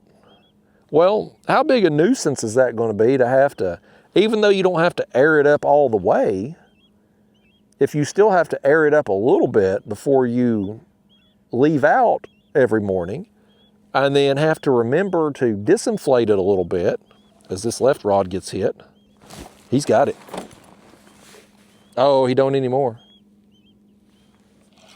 Let's check our bait. Yeah, let's switch it. He knocked the stuffing out of it. Let's grab one of these others that's sitting here in the... Yeah, that looks rough too. Yeah, let's put that on. But like, me, just knowing how I am, I'm lazy. Like when I'm loading and unloading, man, I like everything to be as simple and easy, quick a process as possible. Like this Hobie Lynx. When I load this thing in the back of the truck, pretty much I take the cooler, so the cooler and the net go beside the kayak in the truck. Everything else stays in it. The pedal drive, I pop it out of the slot, I lay it there on the floor. The rods, they lay on the floor, the tops of them here is toward the seat. Everything stays in the kayak. My cup holders and all this crap, the graph, everything stays on. Oh, this fish is running. He swam behind us here. Oh no, he's come free too, dude. No, he's still on there. He just turned. He had come straight up in the water column too. Look at this, he's already up here at the top. There's no way he's done. What is that in his mouth? What is that in his mouth right there, folks? He's got something black in his mouth. What is that? What the hell is that? Is that leaves? Was our bait covered in leaves or something? How the hell did you get... How'd you get that all over your mouth, fish? What is that? No, it's plastic. That's a trash bag. How the hell did you do that, fish? He picked him up some trash down there, literally. He literally got him some trash. A piece of trash bag. Well, we'll throw that in the trash can when we get back to the launch today. Dadgummit. Fish down there playing games with us, trying to trick me. I saw that thing. I'm like, what the hell is that in his mouth? Dang old fish. But yeah, like when and it's especially too, like when I take the Hobie Pro Angler and I'm hauling it on the trailer, everything stays in the kayak, man. Everything. I just put that thing on the trailer, strap it down, and, you know, we're headed home. Like, I don't like wasting a lot of time at the launches. A lot of people complain, oh, them damn kayakers take forever at the launch. You don't hear people complaining about me taking forever, because I'm in and out in a minute, buddy. I should time that sometime. I should time it, see how long it takes me to load up. Because I'm way quicker than most people in a boat, especially when I'm in the links here. Because, you know, again, I don't have to back the trailer down, get the rope, pull the kayak up, strap it. Like, no, I just toss the front of it up on the truck bed, lift it up, pop the cooler and the net in the back of the truck, and we're out, man. We're gone. It's fast. So with the inflatable, if I have to let out some of the air when I'm done and then put a little bit more air in before the next trip, like, is that hassle of doing that going to annoy me to the point that I just don't want to use it? I don't know. That's one of them things. Like, I don't know.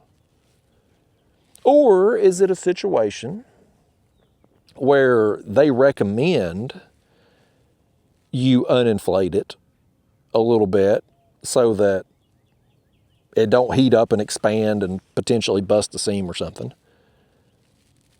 But maybe it's just one of those warnings, right? Like, let me give you an example. Old Town. Old Town's a great example. Old Town, when I had the Old Town Big Water, which I sold it a few months ago too, loved that kayak too. If I've got any seller's remorse at all over selling a kayak, it's probably that Old Town Big Water, because I really like that kayak. I just wasn't using it anymore after getting the Hobie Lynx, but it was a very enjoyable kayak to fish out of. Like, it was a very good quality kayak, comfortable seat. I love the pedal drive. Like, if I have any seller's remorse, it's over that kayak. But anyway, Old Town, they don't recommend that you leave the pedal drive in place when you travel.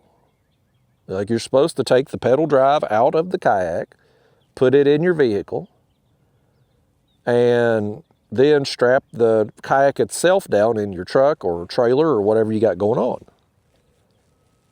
Well, folks, that's a lot of hassle. That damn pedal drive, it's big, it's bulky, it's heavy. I ain't fooling with that crap. I strap that damn thing down in the kayak and put the kayak on a trailer, and I was going, and I traveled with that pedal drive in place from Tennessee to Florida and back. Everywhere I took that thing around here, like, never had any issues. Now, it's against recommendations, as we got the right rod going down. Another one, another fish. Body section this time.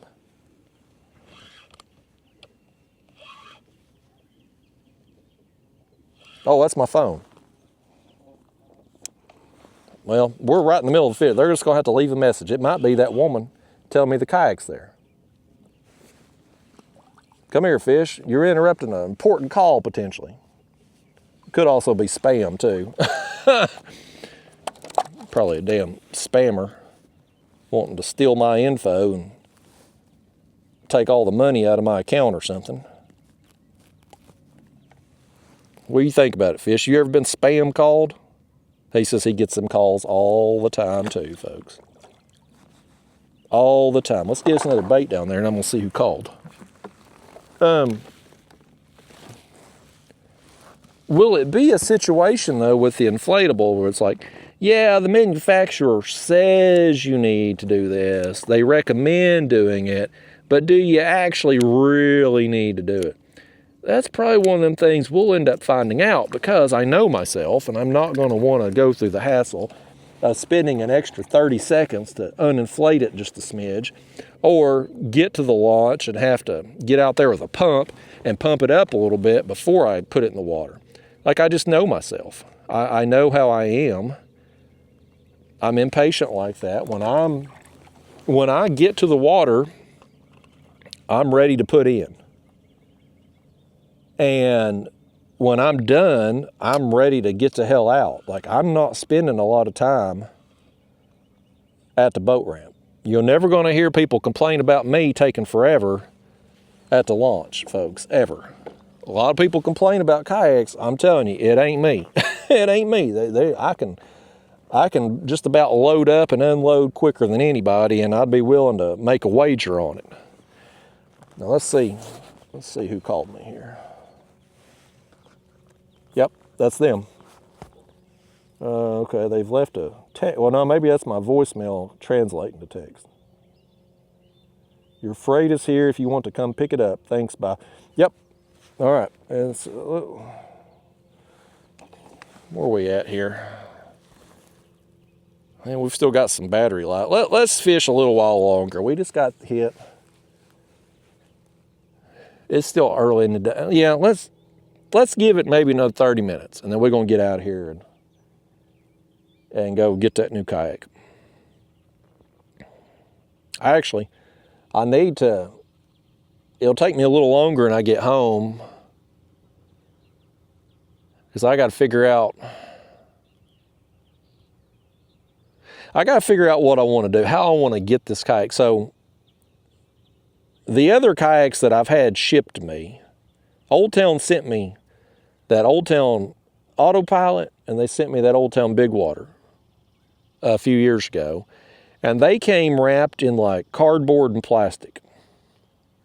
But still, like, you've got and I can tell you this kayak I'm getting today is going to be 12 foot long. So with the plastic and the cardboard around it, you're looking at, say, 14 feet long.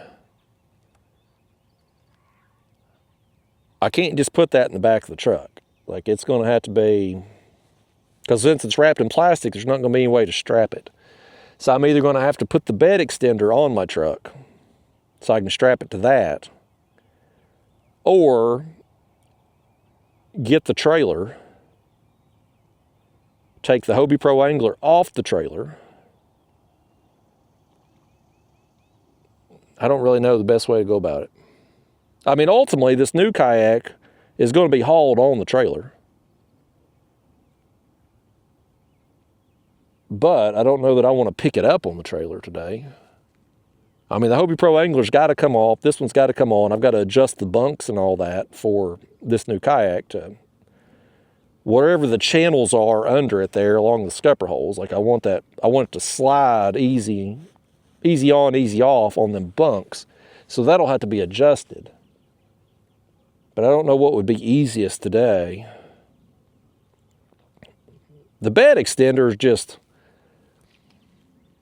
with this kayak here, the Hobie Lynx, I don't need a bed extender because it's only 11 feet long and it's lightweight, and so I don't need a bed extender with this. Now, when I hauled that Old Town Big Water kayak down to Louisiana a couple years ago, I needed the bed extender. There was too much hanging off the back. But the bed extender is kind of a pain to put on and off because you can't just run the pin through. You got to get a socket and really tighten it down, or else it wobbles and shakes. And I don't know that I want to go through all that hassle to just ultimately come home and take it back off. So it may be easier just to get the trailer. Take the Hobie Pro Angler off the trailer. I got to figure out where I'm going to put it. I guess I can put it under the lean-to by my shed for the time being. I'm out of space on the carport. I got the mower there, the trailer for the kayak. I keep my utility cart I got a little, I think there's a video on my channel maybe a shorts video, or maybe it was a channel members video. I can't remember, but after I got this kayak, I bought a little utility cart from Harbor Freight. It's like, I think $119, $129, something like that. It's perfect. It is absolutely perfect. If you have a kayak that you are putting in a truck bed, and it don't necessarily have to be like, this Hobie Lynx. It could work with any kayak. I'm gonna turn around so I ain't getting my face just blistered in that sun from the heat. I'll let it burn the back of my neck because I'm a redneck anyway, so it can make my neck the color of the reputation. Oh, left rod. Yeah, we got another one. We got another one right here.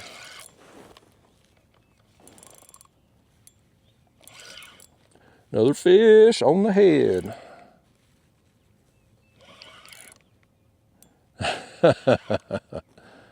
Oh, another little eater though, another little tiny one. After we got that big one earlier, or a little while ago, I'm wanting to catch more of those. We know it's possible. We know it's possible, so now I'm wanting more of them. Get up in here. Don't knock that other head off either. I'm gonna put that head right there by your tail fish. I'm about to put it down there on that hook. Don't knock it out. Come here. Come here. Come here, fish. Let's get you unhooked.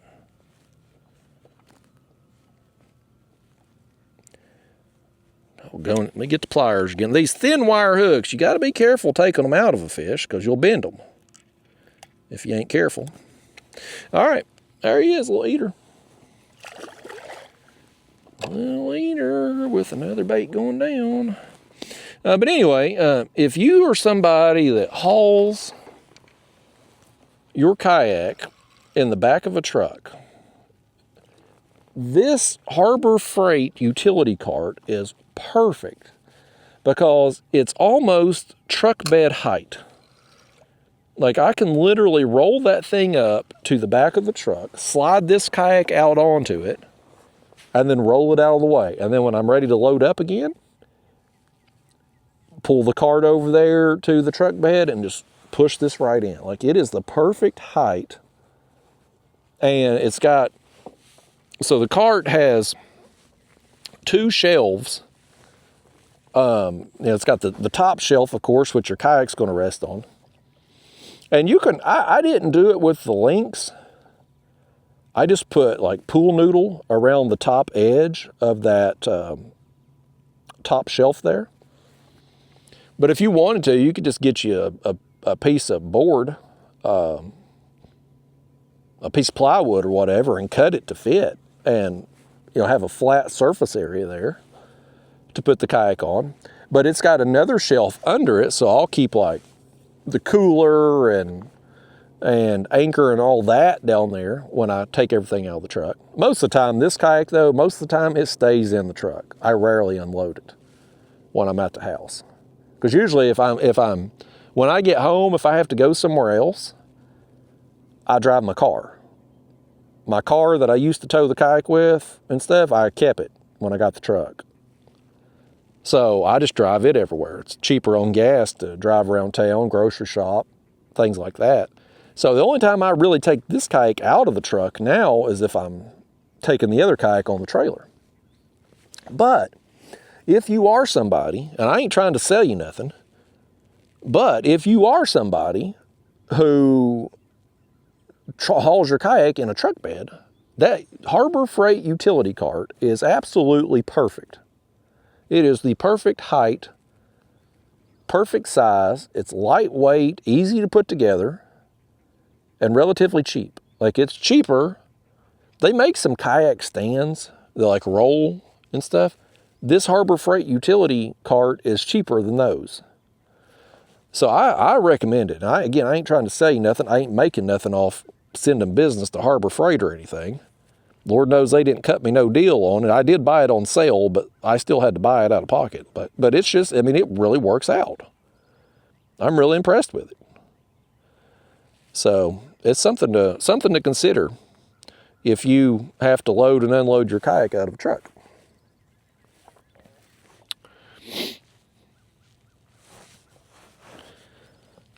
Yeah, I think we're just gonna give it another 30 minutes, man. I want to catch a few more if we can. See if we can bust another big one.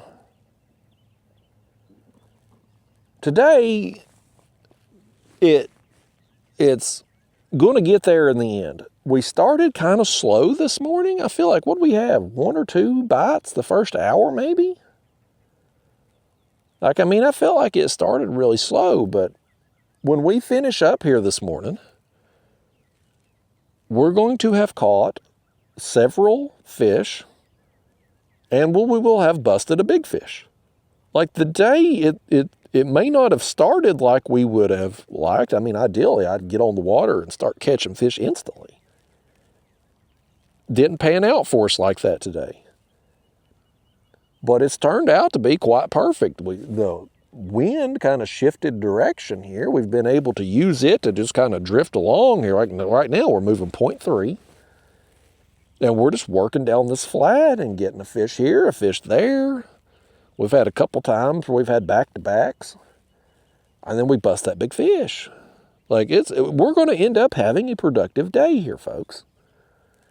So, I mean, this style of fishing, I mean, again, I ain't telling you what to do. Like, if we was in a tournament situation today, I would still be out on the deeper part of the ledge on the main channel. That's what I would focus on. Even though I ain't done worth a crap on it lately, and we've had some skunk trips. Like, if I was in a tournament and there was money on the line today, we were in a competition with the goal of catching 3 big fish or 5 big fish, whatever the limit was, that would be where my confidence was at. Like, that would be where I would go, what I would do. Even though that ain't worked lately, just I know historically that's what I should be doing. That's where fish should be at. Now, these flats, again, they're always going to have some fish on them. There's always going to be bait up here. You're always going to have some actively feeding fish chasing that bait. But I find flats to be I find them to be difficult to fish. You all know me. Any of you that fish with me regularly on these videos, you know I hate planer boards. I hate planer board fishing with a passion. I would just rather not catch fish than have to use planer boards.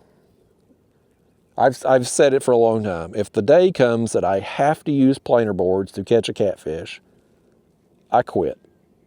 I'm done. Just stick a fork in me. I'm done. I'll fish for something else. I hate it. But I will say this. There are times and places where the planer boards are a valuable tool. Fishing flats is one of those scenarios where they're very valuable. Because, again, when fish are on the flats, like right here, okay, look at all that. That's bait. That's a school of bait, and you've got some stuff there under it, right?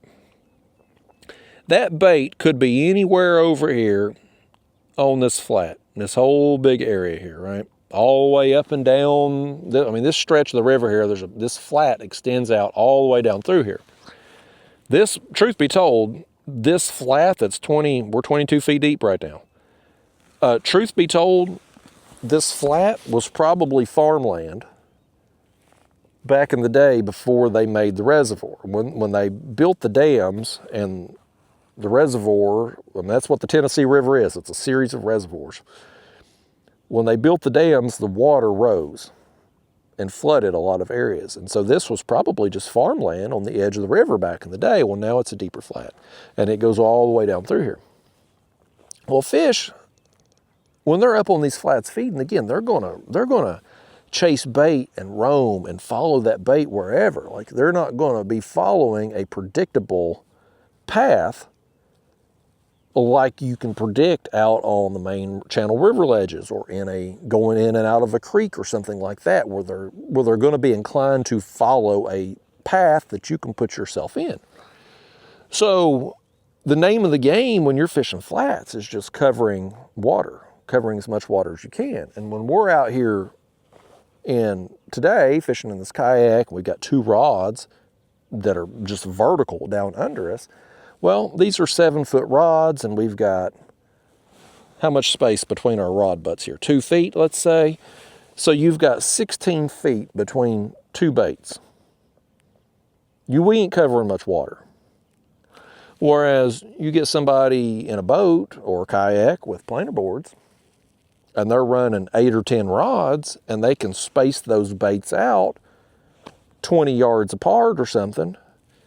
They can cover one side of this flat to the other all the way up through here and put their baits potentially in front of more fish. So in that situation, the planer boards is a very effective technique. Now, is it fun? Hell no. I think catching fish with planer boards is the least fun way you can possibly catch them. I mean, some of these small fish we've caught today, because first off, you're not running planer boards on the lighter action rods, okay? You're going to need the heavier rods because those planer boards create so much resistance when you're pulling through the water. You're going to have to use the heavy tackle gear. These fish, the size of the fish that we've mostly caught, other than that big one, they're not going to be any fun to reel in on heavy gear anyway. Then you throw in the fact you're going to be fighting that board for a little while too. Like it's just not any fun. Now, sure, if you hook into a real monster, yeah, sure. I mean, those are going to be fun regardless. But just your average fish that you're going to catch, it would be just, it's just not fun at all. And then you've got the hassle of dealing with the planer boards, rigging them up on there every time you go to rebait and putting them out and stuff. And then when you snag and you got to break off and it reset, like it's just a pain in the ass. I hate it. I absolutely hate planer boards. But at the same time, while personally I don't like using them, and if you do like using them, hey, good for you, to each their own. I'm not here to judge you. I mean, if that's the way you like to fish, so be it. Go do it, man. Don't listen to somebody like me. Don't let somebody like me dissuade you from doing what you like to do. Go do it if it makes you happy. But for me, it don't make me happy. But I will admit that planer boards are a valuable tool in this situation. There are a few places, flats being one of them, where I thought somebody was behind me. I thought I heard something. I don't see nobody though. I'm hearing ghosts, I guess. But there's a few situations where planer boards really shine, where they are the most effective technique to fish in a certain area. Flats are one. They're a big one. Flats and backwater areas. That's where the planer boards really shine, in my opinion. When you get out on the main channel ledges, I will see people out there pulling planer boards sometimes. But for me, I don't feel it's necessary because I'm going to work those contour lines. I'm going to work the break lines. And I don't need but 1 or 2 rods to do that with. Now, creek channels, these backwater creeks and stuff, there's 2 good ways to fish those. You can use the planer boards and get on back in these creeks, because when fish go back up in these creek channels, it's going to be the same situation as on the flats. They're going to move up into the creeks and they're going to feed. And they're going to feed wherever the bait is. So they may follow schools of shad. They may get up under the docks and go eat bluegill. They may hit the brush piles and get the crappie. Like wherever the fish are at, that's where the catfish are going to go, right? Well, it could be anywhere once you get back in the creek. So what I like to do, because I don't want to fish that way, what you normally see me doing when I'm fishing a creek is I go out to the entrance of it. I find the old original creek mouth where that creek would have flowed into the river, and I'll drop our baits down just like we're doing here today, right in that creek mouth. Because while I don't know where fish are going to go once they move into the creek, I do know how they're getting in and out of it. And I'm going to try to pick them off as they move in and out. Not while they're back there actively feeding. Hell no, I'm gonna try to get them on the way in and out. That suits my style of fishing better. That suits my needs better. That's more enjoyable to me. Is it more effective than going back there in the back and pulling planer boards all the way through it? Well, maybe it is, maybe it ain't. Depends on the day. But given the two options, I can do one thing that's very fun and enjoyable to me, or I can do one thing that feels like pulling teeth. Well, of course I'm going to do the thing that's fun and enjoyable. And I've had enough success with it. I know it's a reasonable thing to do. Like it's never a bad idea to anchor down in a creek mouth and just drop baits down into it. Like fish could move in there 7 days a week, 365. That's one of those techniques, one of those situations where you can have a realistic expectation of catching fish any day of the week, any time of the day. So, if I was a planer board fisherman, or if you were thinking about trying out some planer boards, those would be the two areas where I would tell you to start. Now if you get good at it, you may find some other situations where planer boards can be useful. I know some people will use them even when they're anchor fishing in current to space their baits out a little more. Let the current, instead of pulling, because when you're running the boards and you're on your motor, it's the resistance. When you're pulling through the water, the resistance of the board causes it to flare out, right? You've got boards that run to the left and boards that run to the right, and so the water resistance causes that board to go out beside you, and the more line you let out, the more farther it's going to go. And you can kind of space your baits however far you want them apart. Well, if you're anchored and you're in current will do the same thing. You're creating water resistance, and that's going to cause it to spread out, and the more line you let out, the farther out to the side of you it's going to go. So if let's say we had some current flow out here on this flat this morning, and we wanted to anchor on it.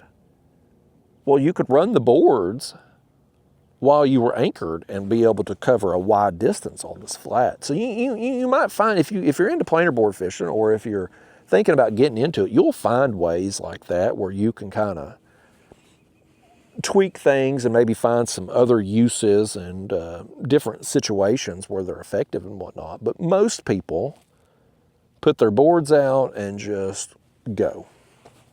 Just go. Like I went over years ago, this was back in, 2017, 2018 maybe. Time's got away from me. It's been a long time. But I went over, when planer boards first started kind of getting mainstream attention in the catfish world, it was because of Zach Royce. He's a guide over there, big splash right over there, man. Big splash over. But anyway, he's a guide over there in North Carolina on Lake Gaston, and he caught 2 state record size fish back to back within 24 hours. And so he got a lot of recognition for that. And boy, another big splash over here beside us. We got some activity around here, and I don't know what they are. Paddlefish, maybe. That'd be my guess. But anyway, he got a lot of recognition, and people started paying attention to what he was doing to catch these big monster fish. Well, Zach loves pulled planer boards. He's the exact opposite of me. I hate it. He loves it. And he's very good at it, probably the best at it. I don't know anybody that's made more money pulling planer boards than Zach Royce. Like he's built a very successful guide business. He stays booked. I see his social media posts all the time of his clients' catches. Like he stays booked. And he's done it with the planer boards. So I went over there when the planer board thing first started taking off. I was very interested in it. I hadn't done it. I didn't know I didn't like it at the time because I had never done it before. So I went over there to fish with him because I wanted to learn from the best. I wanted to honestly, when I fished with him that day, we caught fish. We caught a bunch of fish. But I didn't care about that. Like, I didn't go over there to just catch fish, go on a fishing trip. I just wanted to pick his brain. I wanted to ask him a million questions. How's he rigging it? How's he doing it? What areas is he doing it in? Like, what speeds? Like, I had a bunch of questions. I wanted to learn. And to Zach's credit, he was a great teacher. Like, he answered every question I had. I never felt like he was holding back info or being dishonest in any way. Because, I mean, a lot of guys, let's be real. Let's just be real about this. A lot of fishing guides don't want to tell you anything, especially as a YouTuber like me. They don't want to tell me anything. They don't want to give up any spots or any information that they use on a regular basis because they know I'm going to film a video and share it with tens of thousands of people. They want to keep it secret, right? So it can be hard getting good information out of guides or tournament fishermen, but to Zach's credit, he answered every question I had and was very honest. I learned a ton about planer board fishing from him while I was over there on that trip. I would totally, I mean, if you're in the North Carolina area or vacationing there, you're wanting to go on a catfish trip, you're looking to hire a guide, I would totally recommend Zach Royce. Excellent guide. But I'll tell you how we fished that day with planer boards. So when you're fishing with that many rods, and we fished, if memory serves me, I think he used 6 rods. We had 2 rods going directly off the back with no planer boards. And then 2 planer board rods on each side. So, I mean, you got 6 rods, like you've got a big spread going out there. But what we did that day, he went to the very back of a creek on, say, the other side of the channel over there. He went to the very back of the creek over there. We started pulling out, and we caught several fish on that first pull coming through the creek. So he reeled everything up. We went back to the back of the creek. We come through it again. Now on the second pull, we caught some more fish, but he decided we were going to keep going. So we ended up, and I mean, Gaston's a pretty big body of water. Like, it's probably, the area we was in that day is probably comparable to this section of the river here we're on today. So we troll out of the back of a creek, say on the other side of the river channel over there, and just come all the way across the channel over here, and then go into the next creek that's on this side of the channel, all the way to the back of it, as this fish. We got a little action here on this rod. Has he got it? And it looks like slack. Yeah, he does. He hit it and come up in the water. He comes straight up with it. I saw the weight go off my rod tip.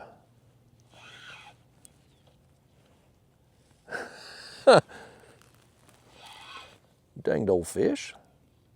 Trying to pull one over on us there, coming up instead of going down. This flimsy rod, I could totally see that the weight was off of it. I knew what he had done. You ain't fooling me, fish. This ain't my first rodeo, pal. I'm on to you fish's games now. Sling that slime all over. My Lord, he's done slung it all the way up there to the sinker. Here, let me get the pliers again so we don't accidentally bend that hook. Oh, the other rod's going down. The other rod's going down over there, folks. Nope, he come off. No, he's back on it. Here, get rid of this one. Get rid of this one, because this one's going down. We doubled. That's a double, folks. This one was on before we let the other one go. We doubled.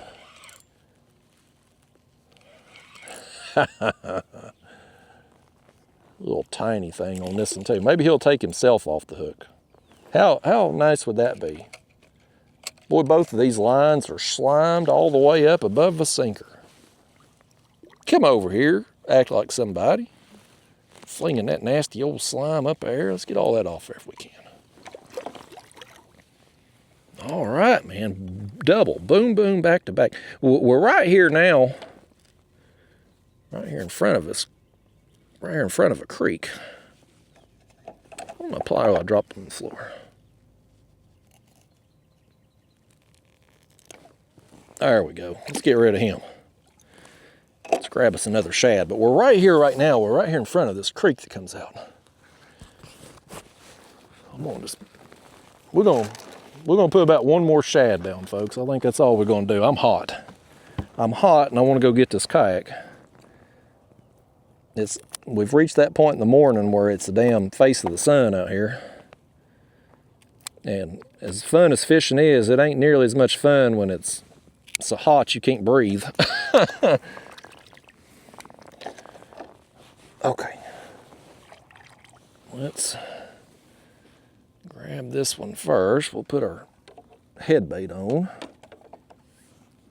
Get all that slime off there if you would. Get all that mess off there.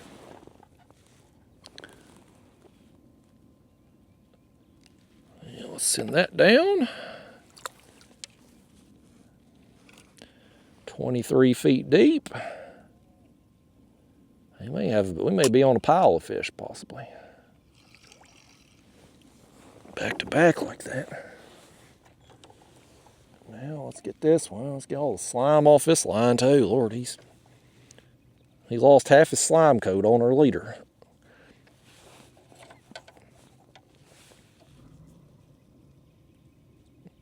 Okay, there that one's done.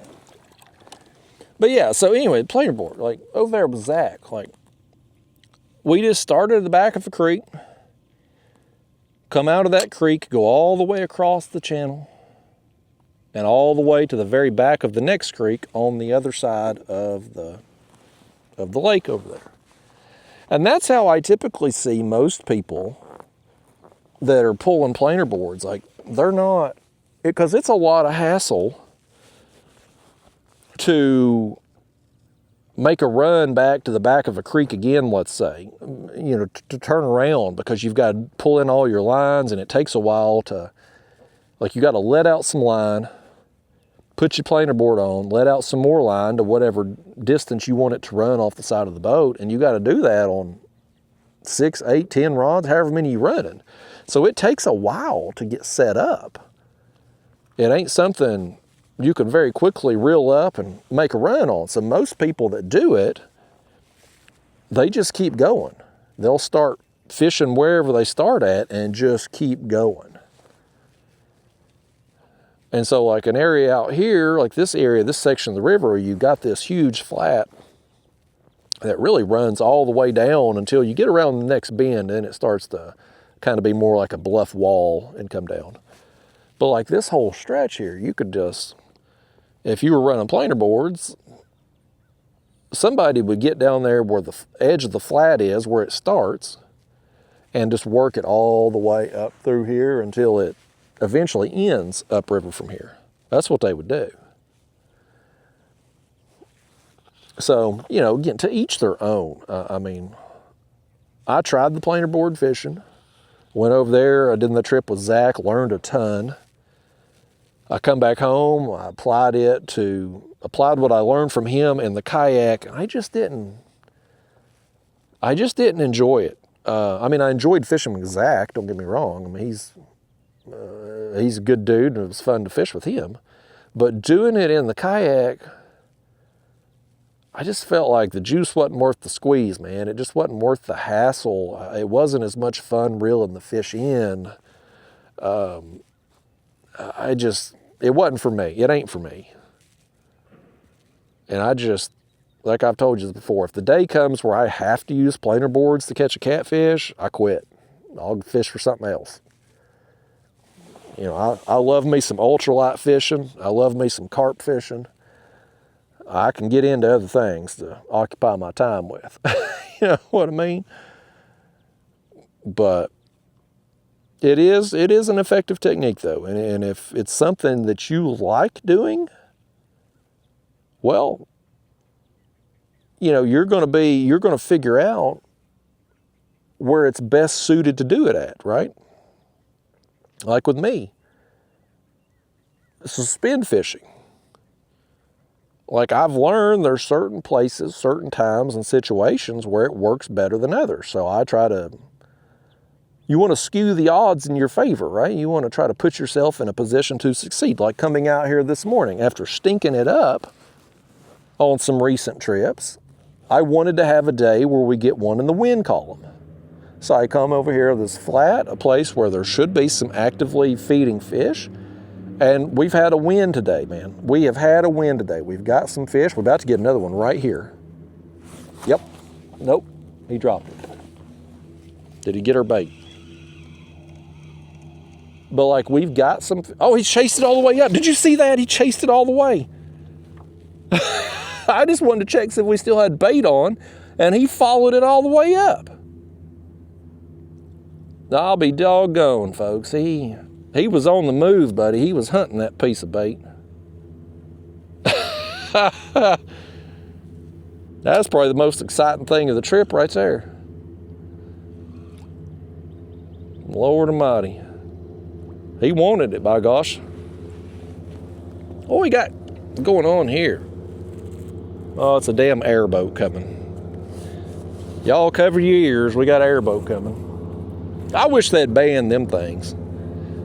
Like if you fishing in a swamp, if you down in Louisiana or in Everglades or something in Florida, by all means, airboats are a perfectly acceptable form of transportation. But right now, he's running that damn airboat over 20-something feet of water. He's about to head down river over 60 feet of water. You don't need no damn airboat. Like and they're so loud and obnoxious. They're not as obnoxious as wake boats. They're louder than wake boats, but at least they don't make the huge waves like the wakeboarders do, but still. What the hell is that coming down there? Do you see that? You probably can't see it off in the distance. What the hell is all that? 1, 2, 3, 4, 5, 6, 7, 8. There's 8 of something coming. I don't know if that's jet skis, bass boats, ski boats. There's 8 of them, though. It almost looks like they're racing up through here.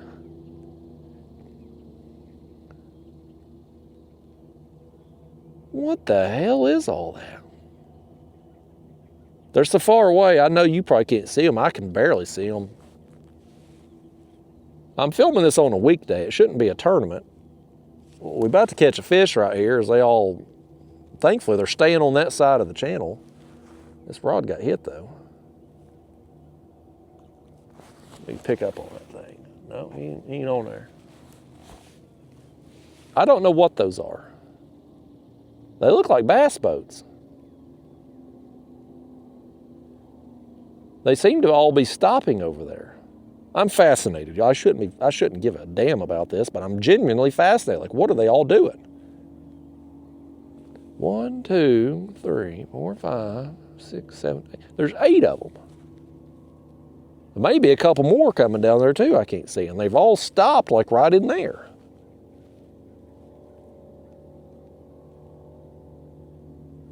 I don't know what's going on. I'm filming this on a weekday. I wouldn't think there'd be a tournament happening, and there for damn sure wouldn't be a tournament going on. Like that's just residential over there. There's no boat ramp or anything for them to meet up at. I don't know what's going on. Normally out here though, you fish during the weekday, you don't see hardly anybody. Or I don't anyway. Get out weekday mornings. You fish out in the afternoons, of course, there's a bass tournament every night somewhere. They'll run them like 6 to 10 or whatever, maybe a little later on the weekends, but during the weekday mornings, I don't usually see hardly anybody. Well, now they're all taking off again. There they go.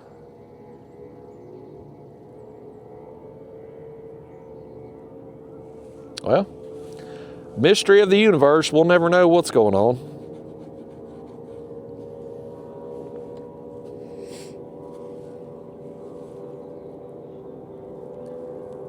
It's all bass boats, though, every one of it. They heading upriver. Huh. Well, at least they stayed on that side of the channel.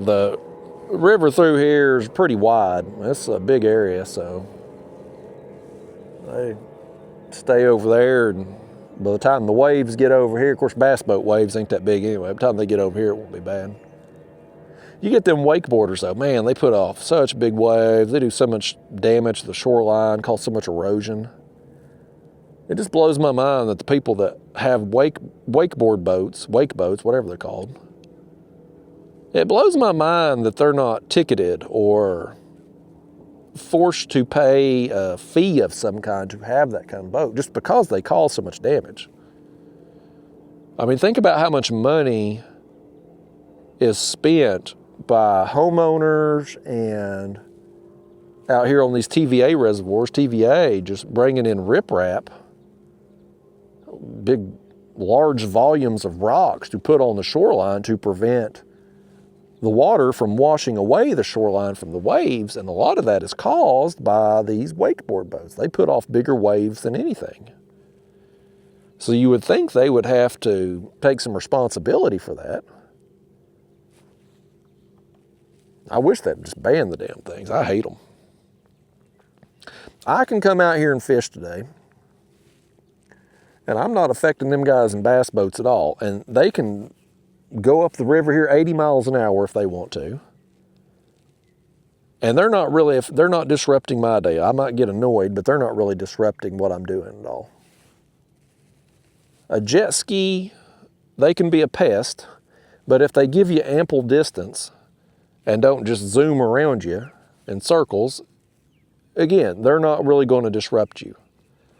A houseboat going by, if they will slow down as they go by, like they should, be responsible for their wake, they're not going to disrupt you, and other than a minor inconvenience of them going by a fisherman and maybe slowing down, they're not really derailed on their day. But you take one wakeboarder going back and forth in an area, he will ruin the day of everybody around. Homeowners are going to be pissed because everything on their dock's getting pounded with big waves. Fishermen can't fish and them giant ass waves coming off of it. Anybody else, pleasure boat, whatever, going by, they have to slow down, because of the waves being so big. The only person that might like a wakeboarder is a jet skier, because they're going to jump into them waves and stuff. Everybody else, though, gets disrupted by the wakeboarders. And on top of that, they're usually blaring loud ass music while they're doing it. So I can't even film around them, because even if I tried, because I'll get a copyright ding. So they just disrupt everybody. I think they ought to be banned. I hate them. But at the very least, if you are going to allow it, they should at the very least have to pay some extra fees for the damage that they do. And let's be real, every one of them damn boats is over $100,000. Like, these people that have these boats, they're spending $100,000 plus on the boat. They've probably got a tow vehicle, comparable price. They can afford it, folks. It ain't gonna, you're not stepping on the little man here if you hit the wakeboarders with an extra fee. I'm just saying. It may not be a popular opinion, but just saying. I'll stand by it. Boy, it's hot, y'all. I think it's about time to maybe get out of here. By the time I get back, I think I'm going to take the Hobie Pro Angler off the trailer and go get the new kayak on the trailer. I mean, either way I get it home, I'm going to have to take it off because it's going to be wrapped in that plastic and cardboard. So I'm going to have to unwrap it. But, yeah, I think that's probably what I'm going to do. Go get it on the trailer, bring it home. Take it off, unwrap it, fix the bunks, put it back on the trailer, and then work on rigging it. And probably what I should do too since I think this kayak's gonna be different than what I probably need to reach back out to my contact at the company and just make sure I'm getting the correct kayak. Make sure they're sending the right model. Because it is different than what I was kind of led to believe on the phone. Maybe they've got multiple different kayaks coming out and some wires have been crossed or something, and I'm getting one and somebody else that was gonna get this one is getting the other one I was supposed to get, or who the hell knows. Maybe I should do that before I get too deep into the rigging process. But either way, folks, what do you say? Me and you, we've had a morning out here. We got several fish. We busted a big fish. I've had worse days. Hell, I've had worse days recently out here. So it was good. It was good to get a big fish again. Real nice to get the big fish on the super light rod over there. That made it even more fun. But yeah, let's get out of here. Let's go get the new kayak, get it rigged up. And it'll either be the next video or the one after. You'll see me fishing in that new thing. And at that point, I'll be able to tell you more about it. We won't have all these NDA crap hanging over me. It'll be, by the time that video comes out, iCast will have either be in progress or taken place, and we'll be able to go in depth on everything about it. So, all right, y'all, let's go do it. I'll see you later. Oh, well, hold on. We got another fish on. Let's me and you reel in one more fish before we go. This fish here, he said he knew he was about to miss his opportunity. We're gonna end the video with a fish, folks. He ain't gonna be, I don't know if he's worthy of being oh my God, it's a channel cat too. What a fitting end to the day. These dang channel cats have heard that I had fun up there in Ohio catching them, and now they're all coming to roost, buddy. Everyone, oh, we got a double. We're ending on a double. Maybe we won't end on a channel cat. Maybe we can get a blue to end with. Get rid of him. Daggone channel cat trying to be the main event. I mean, it's always, oh, that one come off. Well, I guess that channel cat is going to be the main event. I mean, the last wrestling match, the last singer at the concert show, like that's always the main event, folks. And I guess if that channel cat, if it's the last fish of the video, that's the main event. So congrats to that channel cat being the main event attraction today. But that's going to be the last one, folks. Let's get out of here. Let's go get that kayak.